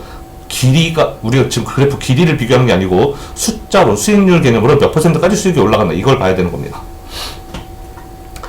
그래서 이렇게 장기 채권, 단기 채권에 대해서도 이렇게 해마다의 수익률을 그림을 그려볼 수 있었고, 역시 마찬가지로 맨 마지막에 인플레이션, 물가 상승률에 대해서도 이렇게 그려볼 수가 있었어요. 물가가 심지어 떨어졌을 때도 있지만 거의 대부분은 물가가 오르는 게 일반적이죠. 물가도 평균적으로 대충 한 이 정도 선에서 물가 상승률이 이제 그 평균적으로 나오게 될 것 같습니다. 잠깐 딴 얘기를 좀 해보면, 우리 앞에 large company stock return을 보면 주가가 일반적으로 많이 오를 때가 많다 그랬죠. 떨어질 때보다. 근데 가끔 보면 이렇게 크게 떨어졌을 때가 있어요. 여기도 한번 크게 떨어졌고 40%까지 떨어졌으니까요. 1년 동안. 여기도 한번 크게 떨어지고, 여기도 한번 크게 떨어지고, 여기도 떨어지고, 여기도 떨어지고 이랬는데, 이제 경제 역사를 보면 이 맨 처음에 주가 엄청 떨어졌을 때, 이때가 이제 20년대 후반, 30년대 초반이죠. 이때가 경제 대공황이 왔을 때였어요. 경제 대공황이 왔을 때, 그때 거의 뭐 나라가 폭망할 정도로 주가가 엄청 떨어졌었고, 대공황을 잘 극복해서 주가가 좀 오르다가 수익으로 많이 만회를 하다가 한번 또 뚝 떨어지죠. 이때는 약간 정부 정책의 그 문제였는데, 정부가 이제 대공황을 겪고 나서 이제 확장적으로 그 재정 정책이나 통화 정책 이런 걸 쓰다가 이게 경기가 어느 정도 살아났다 싶으니까 이제 다시 긴축적으로 돌린 거예요. 통화 정책을 이제 금리 올리고 막 했던 거죠. 통화 그 정책을 긴축적으로 돌렸더니 이렇게 큰 타격이 다시 한번 왔어요. 그래서 그 요즘도 2000년대 지나서도 이때의 교훈에 대해서 그 상기시키는 그런 전문가들이 많이 있습니다. 그러니까 지금 코로나 때문에 다시 주가가 엄청 떨어졌지만 그 직전까지만 해도 미국 같은 경우는 이제 경기가 막 살아나고 있었죠. 금리도 계속 올리고 있었고. 그러면 우리가 여기 보면 맨 마지막 2000년대 후반, 2008년, 9년 이때쯤이죠. 이때가 2007년 말에 이제 미국발 금융위기가 있었는데 그때 미국 한번 크게 망했었죠. 그 뒤로 미국이 조금씩 회복해 가면서 경기가 점점 좋아지니까 한 작년, 재작년부터 미국이 조금씩 금리를 올리면서 긴축적으로 이제 정책을 운영하고 있었단 말이에요. 근데 그렇게 한번 큰 위기가 닥치고 그 이후에 경기가 점점 좋아지고 있을 때 경기가 이제 너무 과열되지 않게 이제 긴축 정책을 이제 펼치려고 하면 항상 이때의 교훈을 다시 떠올리는 그런 기사들이나 전문가들이 많이 있습니다. 그러니까 몇 년 좋아졌다고 해서 방심해서 긴축 정책을 확 쓰게 되면은 이렇게 크게 또 한번 화를 당할 수가 있으니까 긴축 정책을 쓸 때는 깊은 고려를 통해서 좀 조심스럽게 써야 된다. 이제 그런 지적을 하는 전문가들이 많죠. 그래서 이때 의 교훈을 지금에 와서도 이야기하는 전문가들이 많아요. 자, 그 다음에 여기 70년대 중반쯤에 이때는 오일 쇼크가 있었어요. 그래서 중동 쪽에 그때 전쟁이 나가지고 유가가 엄청 뛰었죠. 기름 공급이 잘 안 되니까 유가가 막 3배, 5배 이렇게 뛰어가지고 오일 쇼크가 와서 그때 미국 경제가 한번 폭망할 뻔한 적이 있었고, 그 다음에 여기 2000년대 초반 이때는 이제 우리나라로 치면 이때가 이제 IMF 직후가 되겠죠. 그래서 아시아 시장은 이때 굉장히 이거 전까지 굉장히 힘들었어. 한 1990년대 말부터 2000년대 초반까지 아시아 시장 굉장히 힘들었고, 미국은 이때 일단 버블이 많이 깨지게 됩니다. 여러분들 다 이제 2000년대생이고 그래서 이 시절을 기억 잘 못할 수도 있는데 90년대까지만 해도 지금과 같은 인터넷이라는 게 일단 없었단 말이에요. 별로 이렇게 지금처럼 상용화되어 있지 않았기 때문에 우리가 지금 생각하는 막 대기업, 뭐 카카오, 뭐 네이버 이런 게 옛날에 없었단 말이에요. 그런 게 다 이때 생겨나게 되는데 그때 이제 IT 산업이 크게 발전하면서부터 닷컴 버블이라고 그때 많이 불렀었어요. 닷컴이라는 이름을 달고, 즉 인터넷 웹사이트들이 이제 다 어떻게 보면 하나의 회사잖아요. 네이버도 회사고 뭐 다음도 회사고 그렇죠. 그런 닷컴 이름을 단 그런 그 인터넷 웹사이트를 갖고 있는 회사들이 그때 당시에 주가가 엄청 많이 올랐었어요. 그래서 그 굉장히 화랑을 달리다가 그 버블이 한번 크게 꺼지는데 그때가 바로 이때입니다. 그래서 그때 닷컴 버블이 꺼지면서 주가가 엄청 하락하고, 또 이때 있었던 사건이 엔론을 비롯해 이제 우리가 지난주에 잠깐 언급했던 것 같은데 엔론, 월드컴을 비롯한 몇몇 대기업들이 정말 미국의 10대 기업 안에 들 정도로 굉장히 자산 규모가 컸던 그런 대기업들이 분식회계를 저질러서 회사가 회계 부정을 통해서 회계 부정이 다 드러나고 그래서 망해버리는 그런 일들이 생기면서 이때 주가가 뭐 크게 폭락했었고요. 그 다음에 이게 2007년 말 2008년이죠. 이때가 2008년에 미국 주가 크게 하락한 거는 여러분들 잘 아는 서브프라임 모기지 그 사태 때문에 이제 발생했던 미국발 금융위기, 그때 이렇게 한번 주가가 크게 폭망했습니다. 그래서 올해 어떻게 될지 모르겠네요. 지금 주가 엄청나게 떨어지고 있죠. 지금 몇 월이야? 지금 3월이죠. 아마 1월달 대비 지금 1월부터 3월까지 한 2달 동안 주가가 엄청 많이 빠졌는데 아마 2020년도 그림을 그려보면은 앞으로 주가가 남은 이제 연말까지 회복이 안 된다면 역시 또 이런 빨간 막대기가 크게 그려질 가능성이 높겠네요. 지금 우리나라도 그렇고 미국도 그렇고 주가가 장난 아니게 떨어지고 있는데 하여튼 그 대기업 주식의 수익률을 이제 연도별로 보면서 이제 좀 크게 떨어진 해가 몇 군데 있었는데 그 각각의 그 시점에 어떤 일들이 있었는지에 대해서 간단하게 잠깐 딴소리 좀 해봤습니다. 그러면은 우리가 지금까지 이제 이런 그래프를 통해서 평균이 어느 정도 이제 오를 때도 있었고 떨어질 때도 있었는데 평균적으로는 오를 때가 더 많았고, 그럼 이거 다 평균 내보면 연평균 수익률은 얼마일 것이다 계산이 가능하겠죠. 1925년에 뭐 10%, 그 다음 년에 30몇 %, 그 다음 년에는 40몇, 그 다음에는 마이너스 10, 마이너스 20, 이거 다 더해서 그 전체 연도 수로 나눠주면은 평균 수익률 나오겠죠. 그 평균 수익률을 구한 값이 바로 여기에 나와 있습니다. 평균 수익률을 26년부터 2014년까지 대략 한 89년인가요? 거의 90년 가까이 되는 세월 동안 매 연도별로 수익률을 다 계산해서 싹 다 더해서 그 89로 나눠줬더니 대기업 주식은 수익률이 12.1%, 중소기업은 16.7%, 장기 회사채는 6.4, 장기 국채, 정부 채권은 66.1, 그 다음에 단기 그 국채는 3.5, 그 다음에 인플레이션은 3% 이 정도가 나온 거죠. 앞서 제가 예상했던 평균과 거의 대충 비슷하죠. 대기업은 매년 12.1%씩 오른 셈인 거고 중소기업 주식은 매년 16.7%씩 오른 셈이에요. 그래서 이 그래프를 보면은 매년 오를 때도 있었고 떨어질 때도 있었지만 평균적으로 12.1%씩 올라서 12.1%씩 오른 결과가 90년 지나서 이렇게 5,000배로 오른 겁니다. 중소기업 주식은 아까 16점 몇 %였죠. 이렇게 오를 때도 있었고 떨어질 때도 있었지만 평균적으로는 한 16%씩 계속 이렇게 상승하다 보니 그게 쌓여서 90년 뒤에는 27,000배로 오른 거죠. 아까 장기 국채는 6.1%였나요? 오를 때도 있고 떨어질 때도 있었지만 역시 6% 정도의 성장률로 계속 상승하다 보니 90년 지나서 135배가 되어 있는 거예요. 그래서 이렇게 평균 수익률을 우리가 계산해 볼 수가 있었습니다. 그럼 일단 이 정도로 첫 번째 수업을 이제 마치고 그냥 계속 할까요? 잠시만요. 자, 그럼 이왕 하는 김에 아예 일주일치를 한꺼번에 다 해버리죠. 자, 이번에는 그러면 리스크 프리미엄이라는 걸 배워볼 텐데, 뭔가 이름은 좀 무시무시하죠. 영어로 써있고, 그래서 좀 리스크 프리미엄, 뭐 대단한 개념일 것 같은데, 사실은 전혀 대단한 개념이 아니에요. 이거 아무것도 아닙니다. 리스크 프리미엄이라는 건 뭐냐면, 위험을 감수하는 대가로 얻게 되는 엑스트라 리턴, 초과적인 수익률이에요. 우리가 앞에서 그 자본시장이 가르쳐주는 가르침 중에서 이런 게 있었죠. 내가 위험을 감수하면 그만큼 수익률이 높아진다고 했어요. 더 많이 위험을 감수할수록 더 수익이 더 높아진다고 했습니다. 지금 그 개념을 배우는 게 리스크 프리미엄이에요. 그래서 리스크 프리미엄을 어떻게 계산하느냐? 위험한 자산에 투자할 때 요구하는 수익률에서 무위험 자산에 무위험 투자에 요구하는 수익률을 빼면 되는 겁니다. 초과하는 부분이라고 써있네요. 쉽게 말하면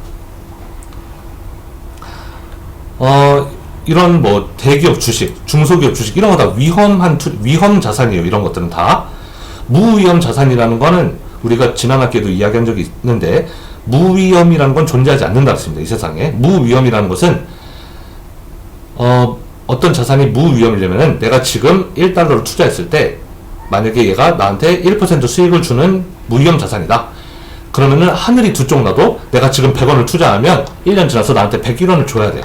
하늘이 두 쪽 나도 절대 101.5원도 안 되고 100.5원도 안 되고 무조건 101원 딱 1%를 확정된 이자로 나한테 줘야 되는 거. 그게 무위험 자산인데 뭐 은행에서는 뭐 이자 얼마 준다고 이렇게 확정 이자 해놓죠. 지금 뭐 정기 예금을 들면은 1년 뒤에 이자 2% 드립니다. 그럼 그거 무위험 아닌가 라고 생각할 수 있겠지만 세상에 무위험이라는 거 존재하지 않는다고 그랬어요. 갑자기 그 은행이 무슨 폭탄을 맞아서 은행이 그냥 뭐 건물이 통째로 붕괴된다든지 그래서 은행이 망해버리면 그럼 뭐 이자 못 주겠죠. 그때 가서. 그래서 세상에 무위험이라는 건 존재하지 않지만 그나마 우리가 그럼 무위험 자산이라는 건 없으니까 아예 무위험에 대해서 생각하지 말자 이게 아니고 무위험에 가장 가까운 자산을 우리가 생각해낸 게 미국의 단기 국채를 우리가 무위험에 가장 가까운 자산이다라고 일반적으로 사용한다고 했어요. 왜냐면 미국은 나라가 통째로 망하는 한이 있어도 걔네가 돈을 달러를 빌리면 달러로 갚으면 되는데 다른 나라와 다르게 미국은 달러를 찍어낼 수 있는 나라라 그랬죠. 달러로 세금을 거둘 수 있는 나라고 달러를 심지어 국민들이 세금 안 내면 그 기계로 돈을 찍어낼 수도 있는 나라예요. 그러니까 돈을 단기적으로 돈을 못 갚을 일은 없다는 거죠. 그래서 그 미국의 경우에는 채무 불이행이 거의 일어나기 힘들다. 미국 정부, 연방 정부는 채무 불이행이 일어나기 힘들다라고 우리가 판단하기 때문에 미국의 단기 국채는 이제 무위험은 아니지만 무위험에 가깝다라고 우리가 일반적으로 이제 표현합니다. 자, 다시 말하면 이 나머지 위에 있는 거 4개, 얘네 4개는 전부 다 위험한 자산들이고 수익이 얼마가 될지 정확하게 몰라요. 평균적으로 12.1%를 주지만 내가 오늘 대기업 주식에 투자했을 때 1년 뒤에 나한테 12.1% 딱 주느냐?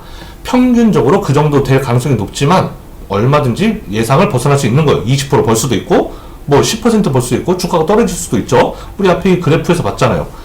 평균적으로 12% 정도다라는 거지 해마다 수익률이 이렇게 엄청 오르락내리락 달라요. 나머지 4개도 마찬가지입니다. 얘네들도 다 위험이 존재하는 거예요. 평균적으로 내가 미국 장기 회사채에 투자하면 아마도 한 6.4% 정도 얻을 거야 라고 내가 예상할 수 있지만 왜냐면 지난 90년간의 평균이 그랬으니까 하지만 내 예상은 얼마든지 벗어날 수 있는 거예요. 9%가 될 수도 있고 아니면 3%가 될 수도 있는 거예요. 그래서 이 위에 있는 것들은 다 위험 자산이고 얘도 T빌도 위험 자산이지만 우리는 얘를 무위험 자산으로 간주하겠다라는 겁니다. 그러면 리스크 프리미엄이라는 건 뭐냐면 위험한 자산에 투자할 때 요구하는 수익률에서 무위험 투자, 즉 우리가 T빌을 무위험으로 이제 간주한다 그랬죠. T빌에 투자했을 때 요구하는 수익률을 초과하는 부분, 쉽게 말하면 내가 T빌, 즉 무위험에 투자하면 3.5% 버는데 얘보다 좀 더 위험한 미국 장기 국채에 투자하면 6.1% 벌잖아요. 위험이 없을 때는 3.5% 벌었는데 내가 위험을 약간 감수했더니 6.1%로 수익률이 올라갔어요. 즉 수익이 지금 이 둘의 차이가 2.6%인가요? 2.6% 수익이 올라갔죠. 그 2.6% 내가 위험을 감수했기 때문에 2.6을 더 벌어서 6.1이 됐단 말이에요. 그 2.6%에 해당하는 게 리스크 프리미엄이다라는 겁니다. 즉 리스크가 없는 자산, 우리 리스크가 없는 자산은 다시 한번 말하지만 없지만, 리스크가 없는 자산이라는 건 없지만 우리는 여기서 T빌을 리스크가 없는 자산이라고 간주한다 그랬어요.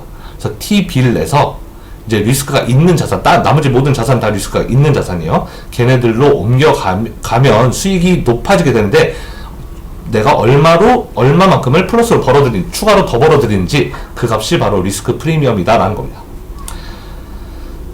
자, 그럼 우리가 앞에서 무위험, 리스크가 없는 이런 이야기 했는데, 그럼 무위험이라는 건 존재하지 않지만 우리는 사실상 채무 불이행 위험이 없는 T빌의 수익률을 무위험 수익률로 간주하겠다라고 했어요. 그래서 T빌은 이제 만기가 가장 짧은 국채인데 단기적으로 미국 정부가 이 채권을 돈을 못 갚는 일은 없다. 채무 불이행은 발생하기가 굉장히 어렵다라는 겁니다. 왜냐하면 미국은 돈을 달러로 갚아야 되는데 얘네는 달러를 국민들한테 걷어들일 수도 있고 아니면 은행에서 그냥 돈 찍어내면 되니까 얘네가 돈을 못 갚을 일은 없다는 거죠. 그래서 이 T빌은 채무 불이행 위험은 거의 없다라고 볼 수 있지만 그렇다고 해서 위험이 아예 없는 건 아니에요. 위험이 아예 없으려면 수익률이 매년 동일해야 돼요. 지금 T빌의 수익률을 보면은 여기 T빌의 수익률, 여기 T빌의 수익률 있죠. 매년마다 수익률이 조금씩 다르죠. 많이 오를 때도 있었고 적게 오를 때도 있었어요. 이 얘기는 우리가 지금 T빌에 투자했을 때 얼마 벌게 될지 정확하게 예측하기는 쉽지 않다라는 겁니다. 그래서 얘도 위험이 있는 거예요. 하지만 우리는 위험이 작기 때문에 그냥 없다라고 간주하자라는 겁니다. 그래서 우리는 T빌을 얘는 위험 자산이긴 한데 그냥 무위험 자산으로 보자, 간주하자라는 거고, 그렇다면 평균적인 리스크 프리미엄 어떻게 계산하면 되느냐?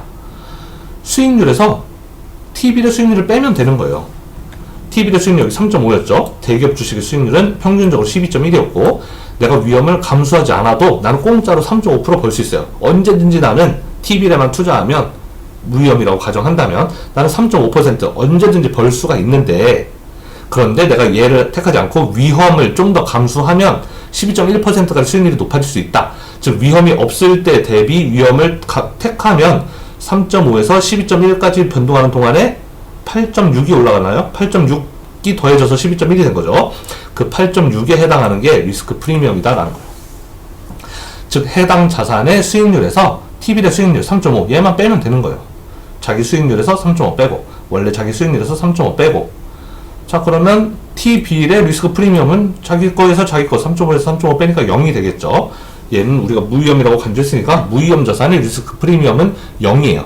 내가 리스크 프리미엄이라는 건 리스크를 감수하는 대가로 얻게 되는 초과 수익률인데 T빌은 무위험이라고 그랬으니까 위험을 감수하지 않았으니까 프리미엄도 없어야 되겠죠. 0%가 되는 겁니다.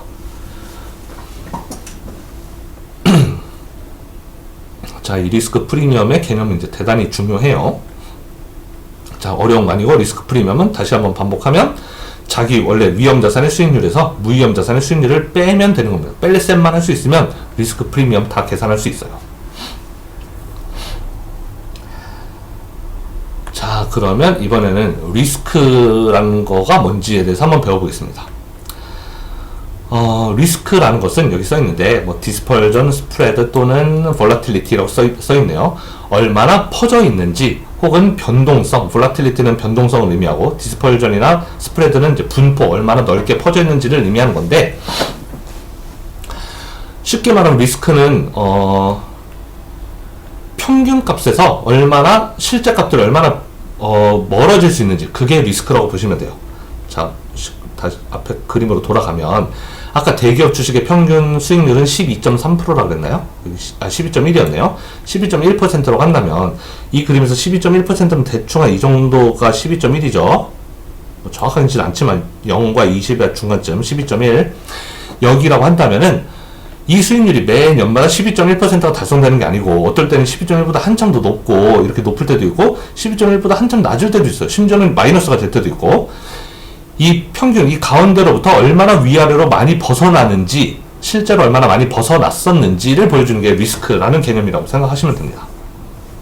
얘도 마찬가지죠. 스몰 컴퍼니 스탁도 아까 평균이 16점 얼마라 그랬어요. 대충 이 정도가 평균이라 그랬는데 16점 얼마라 그랬는데 이거보다 훨씬 높았을 때도 있고 이거보다 훨씬 낮을 때도 있었어요. 이렇게 평균을 중심으로 얼마나 양쪽으로 많이 벌어져 왔었는지가 바로 리스크가 되겠습니다.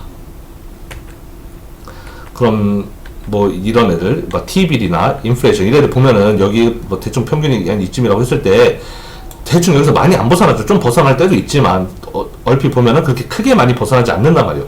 벗어나 봤자 한 10%? 내려가도 한 10%? 그런데 우리 스몰 컴퍼니 같으면은 여기가 평균이라고 했을 때 이 평균에 비해서 한 100 정도 올라가죠. 막 한 50 이상 이렇게 올라가기도 하고 떨어질 때도 한 50 이상 떨어지기도 하고 여기는 플러스 마이너스 막 50 몇 이렇게 막 나오는데 여기서는 플러스 마이너스 막 끼키야 10 많아봤자 이 정도라는 거예요. 그러니까 리스크가 훨씬 적다라는 겁니다. 그래서 리스크는 그 변동성 얼마나 오를 때 얼마나 많이 오르고 내려갈 때 얼마나 많이 떨어지는지 그 변동성을 의미하기도 하고 혹은 평균을 중심으로 해서 평균에서 얼마나 많이 벗어나는지 그 디스퍼전이나 스프레드를 의미하기도 해요.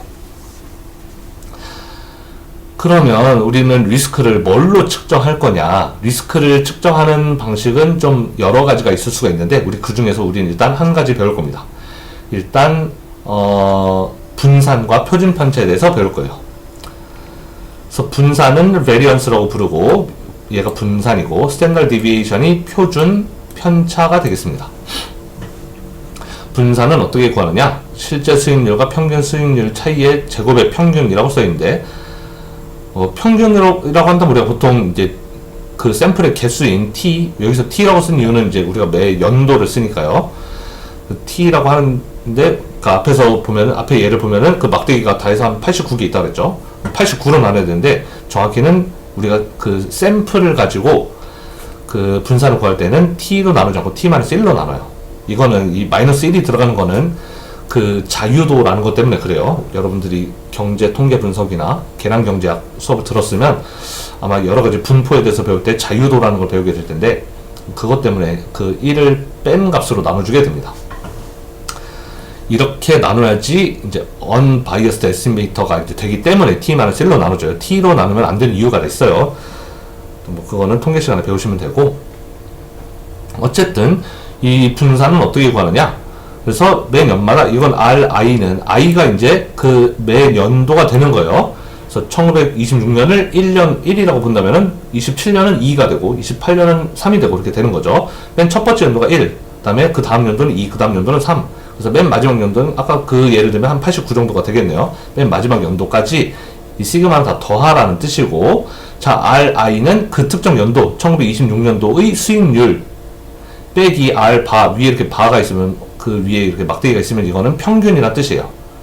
즉 대기업 주식 같으면은 12.1% 그 값이 바로 이 R 바가 되겠죠. 그래서 매 연도 1926년 같으면 1926년의 수익률에서 평균치 그 지난 89년간의 평균치 12.1 얘를 뺀 값을 제곱을 한 다음에 그걸 싹 다 더해줘요. 매 연도에 대해서 26년, 27년, 28년, 2014년까지 다 더한 다음에 그 값을 t-1 이렇게 t가 만약에 아까 89개였다면 거기에 1 빼서 88개로 나눠주면 됩니다. 그렇게 계산하면 분산이 계산돼요.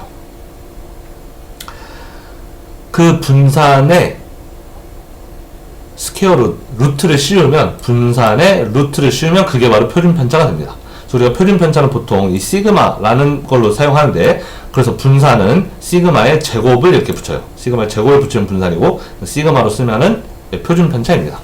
분산을 구한 다음에 거기에 루트를 씌우면 이렇게 루트를 씌우면 그게 표준 편차가 되는 거예요. 간단하죠? 그럼 여기 얘가 나와 있는데 얘를 한번 봅시다. 자 그러면 이거 뭐 엑셀을 가지고 한번 해볼까요? 뭐 엑셀 뭐 필요 없을까? 엑셀을 가지고 해볼까요? 자, 그러면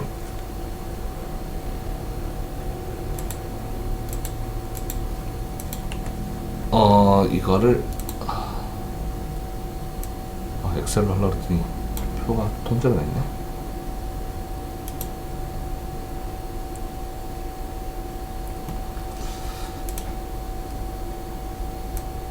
그럼 이 값만 일단 써보겠습니다. 2열과 있고, 그 다음에 당연히 있네요. 2126, 27, 28, 29, 1936 이렇게 5개가 있고, 그 다음에 해마다의 리턴이 11.14, 37.13, 43.31, 마이너스 8.91, 마이너스 25.16 이렇게 있어요.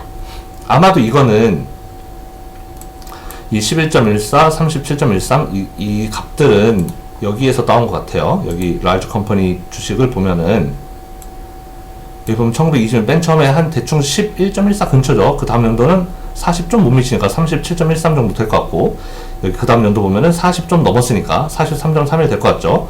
그 다음 연도 마이너스인데 한 10 좀 안 돼 보이죠. 마이너스 8.91. 그 다음에 그 다음 연도는 마이너스 한 20 좀 넘어서 25.26.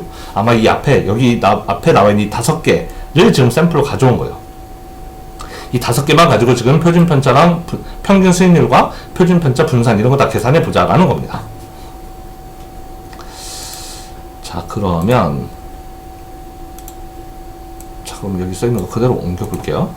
에버리지를 먼저 구한 다음에 디퍼런스를 구하고 그거에 제곱을 해라 라는 겁니다. 자, 그러면 여기 있는 값들을 제가 엑셀로 한번 계산해 볼게요.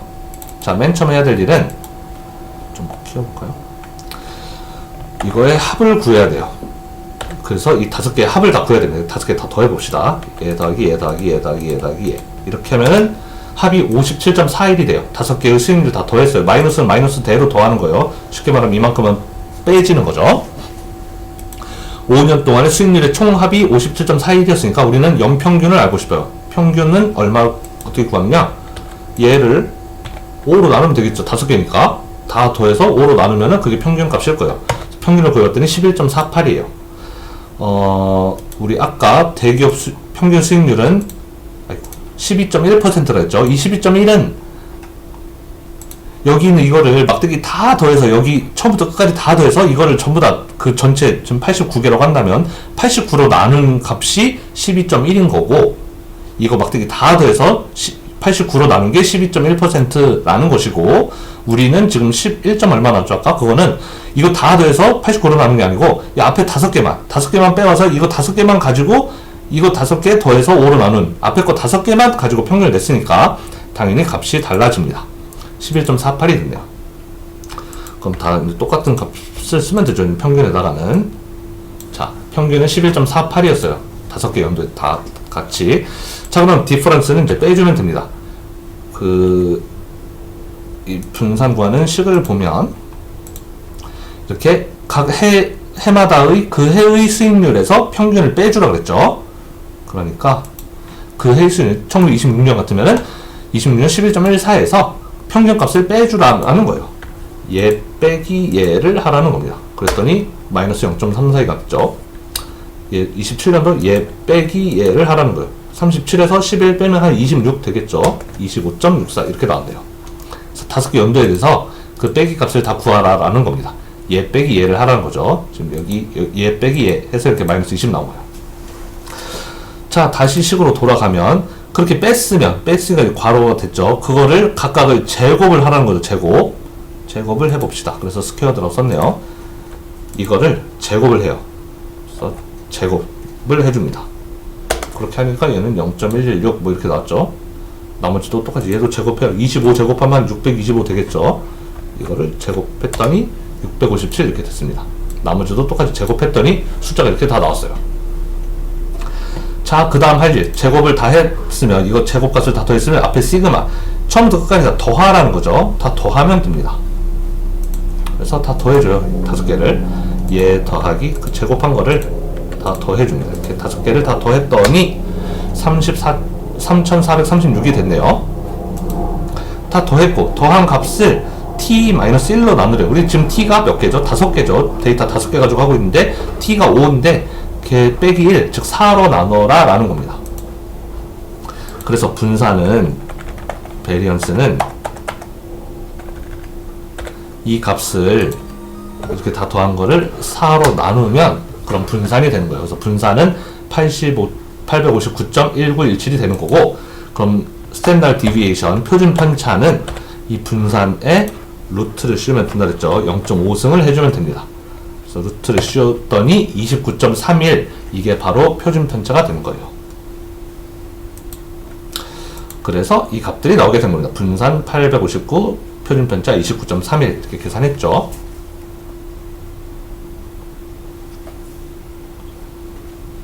잠시만요. 얼마 됐지?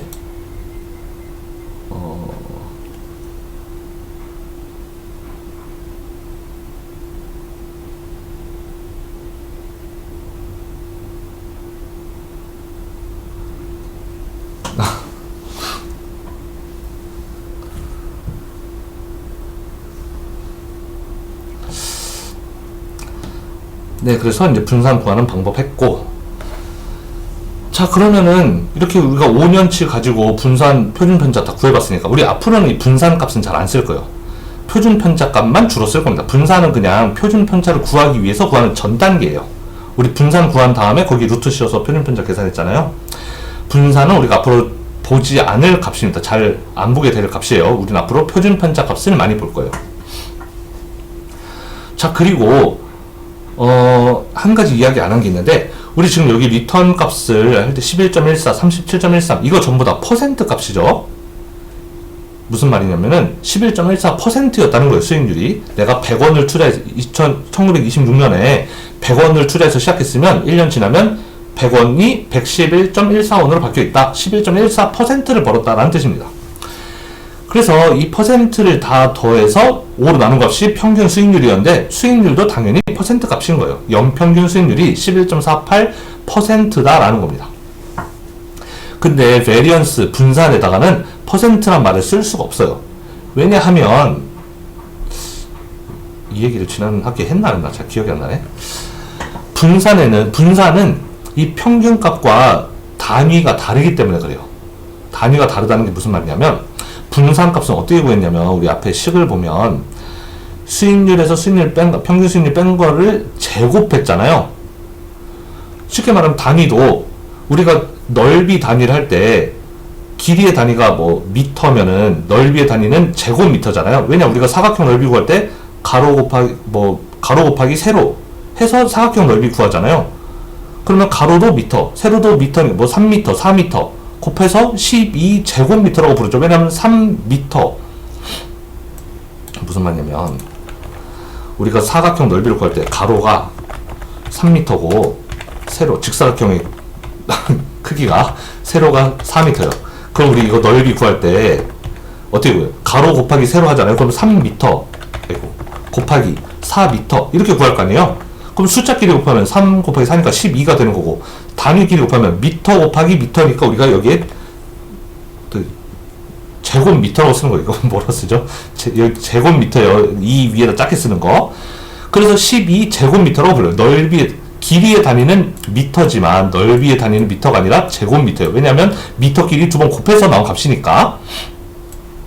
그것처럼 방금 전에 수익률을, 여기 수익률, 이 R 값은 단위가 퍼센트였단 말이에요. 우리가 퍼센트 빼기 퍼센트, 우리 퍼센트 단위 쓰고 있었는데 걔를 제곱했어요.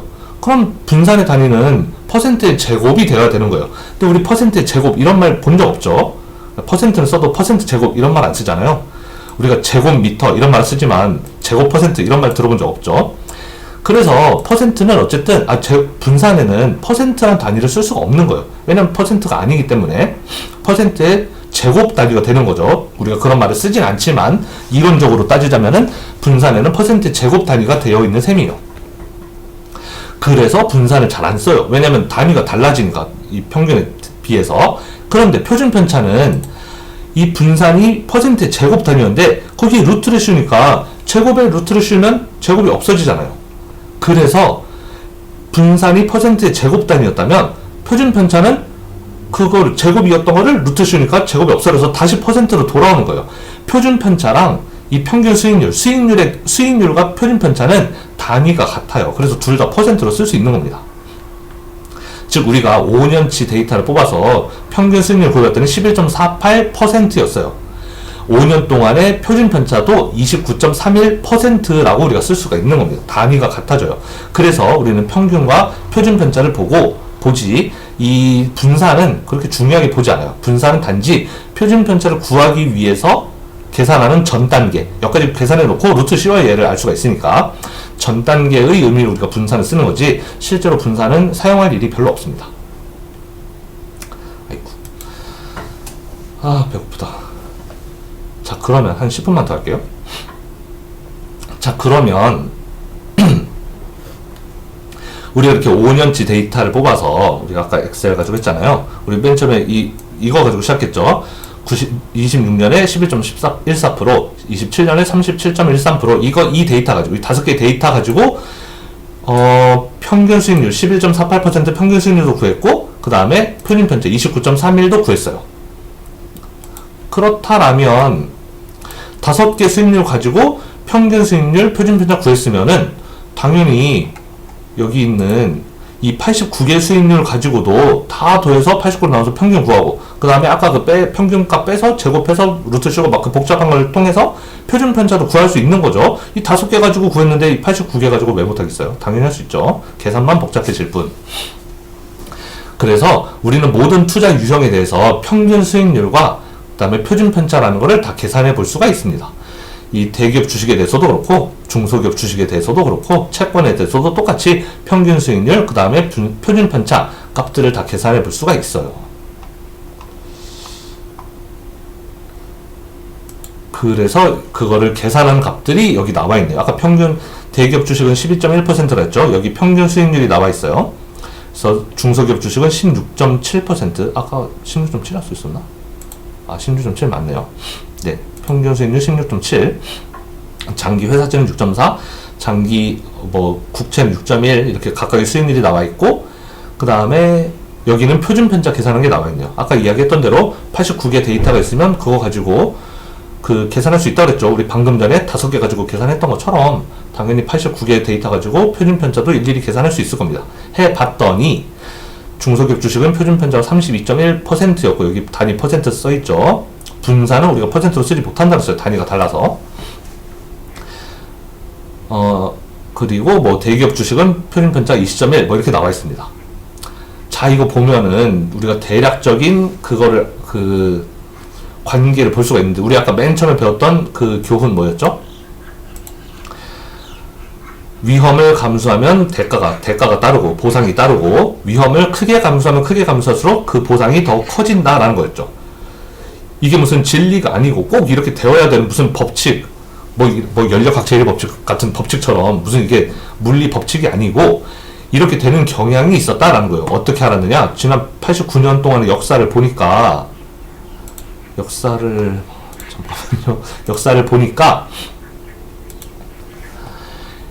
이렇게 어떤 투자 유형은 수익률이 이렇게 높았고 어떤 투자 유형들은 수익률이 낮았는데, 걔네들의 위험, 즉 표준 편차를 계산해 봤더니 수익률이 높았던 것들은 하나같이 위험도 다 같이 높았고, 수익률이 낮았던 거는 하나같이 위험이 다 작았다라는 겁니다. 근데 안타깝게도 이게 완벽하게 다 들어맞지 않죠. 지금 여기 평균 수익률은 이렇게 위로 올라가면 올라갈수록 이제 점점 값이 커지는데, 표준 편차는 값이 점점 커지는 경향은 있지만 완전히 다 커지진 않죠. 여기도 예를 들면은 수익률이 3.5, 3.0 얘가 더 높았는데 지금 표준 편차는 3.1, 4.1 얘가 더 높죠. 이렇게 약간 예외도 있을 수 있어요. 왜냐면 아까 말했던 것처럼 이게 무슨 꼭 반드시 이래야만 한다라는 법칙이 아니고 이런 경향이 있다라는 것을 보여주는 것이기 때문에 그렇습니다.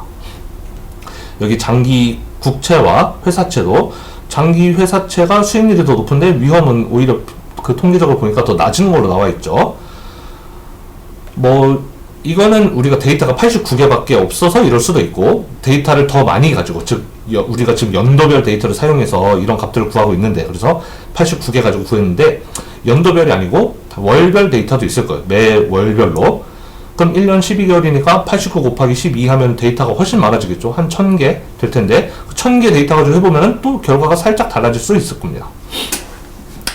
어쨌든 여기서 말하고자 하는 건 뭐냐면, 위험이 높아지면 높아질수록 표준 편차가 점점 커지면 커질수록 수익률도 같이 높아지는 경향이 있다라는 거예요. 그래서 우리가 지난 90년간의 역사를 보고 이런 것들을 배울 수 있다라는 겁니다.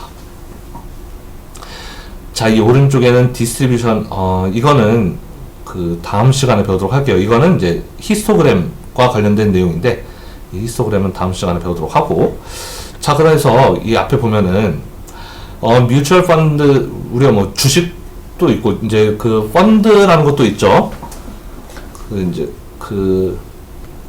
사람들, 뮤추얼 펀드라는 건 여러 사람들이 돈을 모아서 이제 그 펀드를 굴리는, 소위 말하는 펀드 매니저, 그런 사람들이 이제 굴리는 거를 이제 자금 운용하는 걸 펀드라고 부르는데, 우리가 펀드 같은 거 살 때 얘 수익이 얼마인지를 보고 사야 되겠죠. 얘가 수익성이 높은 애인지 수익성이 낮은 애인지를 봐야 되는데, 우리가 수익만 보고 사면 안 되는 게, 수익은 얼마든지 높을 수가 있어요. 내가 위험을 많이 감수만 한다면.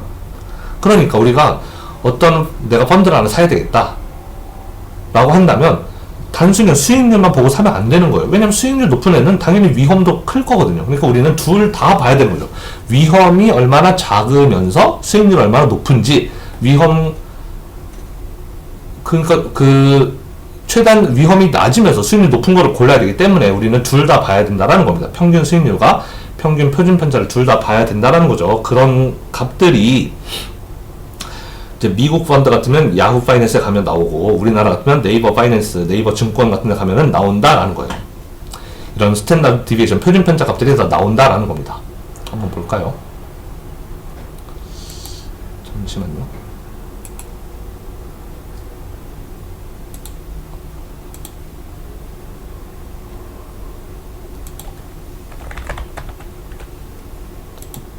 그러면은 한번 들어가서 봅시다.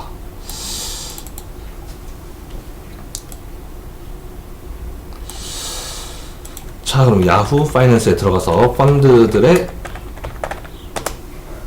그런 수익률과 표준 편차 나오는지 야후 파이낸스에 들어가면,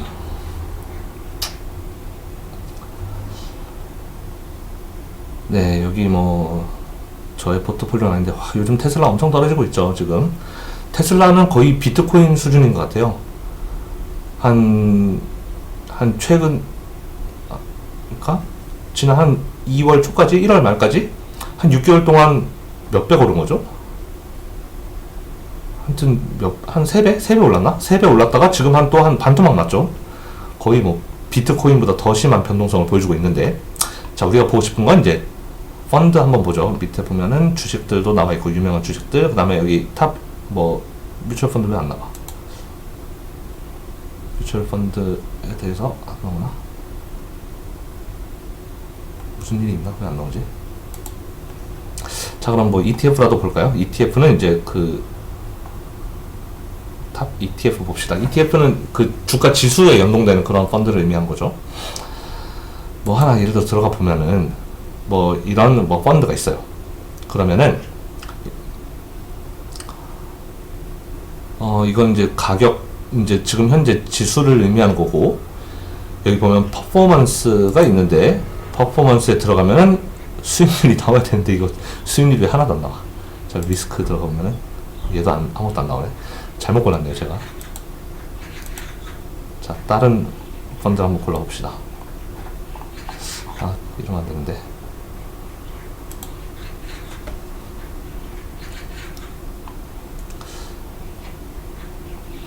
이거 다시 복구할 수도 없고, 그쵸? 이런 실수를 자꾸 보여주면 안 되는데. 자, 다른 ETF 한번 볼게요. 제발 좀 얘는 멀쩡한 거야라. 자, 그러면은 지금 현재 이제 가격들이 지금 현재의 이제 소위 쉽게 말하면 가격이라고 생각하면 되죠. 지금 지수가 나와 있는데, 이걸 보자는 게 아니고 퍼포먼스와 리스크를 우리는 볼 거예요. 퍼포먼스에 들어가면 얘는 좀 나오네요. 그래서 YTD가 있고, 그래서 그 다음에 1month, 뭐 3month 이런 게 있죠. YTD는 얘가 올해 1월 1일부터 지금까지의 수익률을 의미하는 겁니다. 그래서 지금 수익률이 마이너스 1.46%라는 거죠. 지금 수익이 뭐 좋을 리가 없죠. 지금 주가가 계속 떨어지고 있으니까. 그래서 최근 한 1개월 동안의 수익률, 그 다음에 최근 3개월 동안의 수익률, 최근 1년 동안의 수익률, 1년 동안으로 보면 아직은 그래도 오른 셈이네요. 최근 3년 동안 수익률, 최근 5년 동안 수익률, 이렇게 나와 있어요. 우린 이런 걸 보고 판단하는 거예요. 아, 지금 올해 1월 1일부터 지금까지의 수익률이 이 정도였구나. 그 다음에 뭐, 최근 한 달 동안의 수익률은 뭐 마이너스 2.6%구나. 그 다음에 이 카테고리라는 거는 이제 얘랑 같은, 이 펀드와 같은 카테고리에 있는 다른 펀드들의 평균을 의미하는 걸 겁니다. 그래서 평균, 다른 종목들은 평균 이만큼 했었는데, 얘는 평균보다 뭐 좀 못했네. 이제 이런 거 볼 수 있는 거죠. 이렇게 퍼포먼스에서는 수익률을 볼 수 있다면, 옆에 리스크를 들어가면 이제 표준 편차 볼 수 있을 거예요. 근데 리스크 스태티스틱스 보니까 리스크의 통계가 여러 개가 나와요. 알파도 있고 베타도 있고 뭐 많이 있는데 우리는 그중에 우리가 배운 거 이거 딱 하나죠. 스탠다드 디비에이션. 우리는 이거를 볼 겁니다. 그래서 표준 편차 보니까 최근 3년 동안 표준 편차가 얘는 4.22%였던 거예요. 이 카테고리 평균은 5.51이었는데 얘는 변동성이 좀 더 작았죠. 최근 5년 동안을 봐도 표준 편차가 4.21, 업계 평균은 5.21, 얘도 역시 평균보다 표준 편차가 좀 낮아요. 그러니까 위험이 좀 낮았다는 거죠. 위험이 좀 낮았으니까 수익률도 어떻게 보면 그 카테고리에 비해서 좀 더 낮았다고 이제 볼 수도 있겠습니다. 뭐 그렇게 해석할 수 있겠죠. 반드시 그래야 되는 건 아니지만 일반적으로 위험이 높을수록 수익률이 더 높은 경향이 있으니까요. 그래서 이렇게 특정 펀드에 대해서 이렇게 리스크 들어가면, 퍼포먼스에 들어가면 수익률을 볼 수 있고, 리스크에 들어가면 여러 가지 위험 지표들이 있는데 우리 그 중에서 스탠다드 디비에이션, 표준 편차를 이렇게 확인할 수가 있다라는 거예요. 우리가 이 리스크 지표들에서 다 배우진 않을 거지만 우리는 이 스탠다드 디비에이션에 대해서 배울 거고, 그리고 이 베타라는 것도 나중에 배울 거고, 그 다음에 이 밑에 있는 샤프 레이시오와 트레이너 레이시오에 대해서도 나중에 배울 거예요. 하지만 이거는 좀 시간이 지나고 나서 우리가 11장에서 우리가 더 자세하게 배울 거고, 일단 10장에서는 이 스탠다드 디비에이션, 표준 편차 한번 볼 겁니다. 자, 야후 파이낸스에서 이렇게 봤고, 그 다음에 네이버 들어가 볼까요?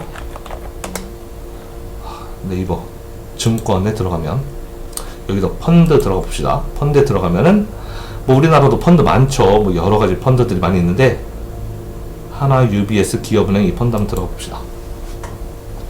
들어가 보면 여기 막 수익률 나와 있죠. 올해 수익률, 즉 올해 1월 1일부터 지금까지 수익률 30.76% 엄청 올랐네요. 자, 최근 1개월 수익률, 최근 3개월 수익률, 이렇게 수익률들이 나오고 있어요. 자, 그러면 수익률은 나오는데 이 밑에 기간 누적 위험 분석이라고 위험 분석 해놓은 게 있어요. 리스크가 나오죠. 여기 표준 편차 제일 먼저 나와 있습니다. 그래서 표준 편차는 퍼센트로 계산이 됐고, 최근 3개월 동안의 표준 편차는 이 펀드에 대해서 여기 10.13%, 6개월 동안은 7.30, 1년 동안 5.49 이렇게 표준 편차가 각 기간마다 얼마씩이었는지 이렇게 보여주고 있어요. 유형 평균도 이렇게 나오죠. 이거랑 같은 유형의 펀드들은 평균적으로 표준 편차 얼마였는지. 그래서 이 표준 편차도 있고, 이 밑에 여기는 이거 베타 민감도입니다. 베타라는 거 우리 나중에 배운다 그랬죠. 샵 레이시오, 알파 이런 거에 대해서도 우리가 나중에 보긴 볼 거예요. 어쨌든 우리 지금 보는 건 일단 표준 편차라는 건데, 어쨌든 이렇게 모든 펀드들에 대해서 각각 수익률이 얼마였는지, 그 다음에 표준 편차가 얼마였는지 이런 것들은 야후 파이낸스나 이렇게 네이버 파이낸스 같은 데 들어가면 얼마든지 우리가 정보를 다 찾아볼 수 있다라는 겁니다. 그래서 그거 알려주려고 이거 한번 본 거였어요. 자, 야후 파이낸스나 네이버 파이낸스 들어가면 이제 이런 거 볼 수 있다는 것이고, 자, 그러면 이번 주 수업은 이 정도로 하고, 생각보다 진도가 되게 느리네. 원래는 10장을 다 끝내려고 그랬거든요, 일주일 동안. 근데 녹화를 이렇게 길게 했는데 왜 이렇게 얼마 못 나갔지? 자, 다음번 녹화할 때는 좀 더 타이트하게 잘 한번 해보겠습니다. 자, 그래서 오늘 수업은 이 정도로 하고, 제가 좀 배가 고파가지고 좀 밥을 먹으러 나가야 되겠던데. 그래서 오늘 수업 이 정도로 하고, 다음 주에 또 이어서 수업할게요. 다음 주에는 이 히스토그램 그리는 거에 대해서 이제 알아보겠습니다. 자, 그럼 다음 시간에 봐요. 오늘 수업은 이 정도로 마치도록 하겠습니다.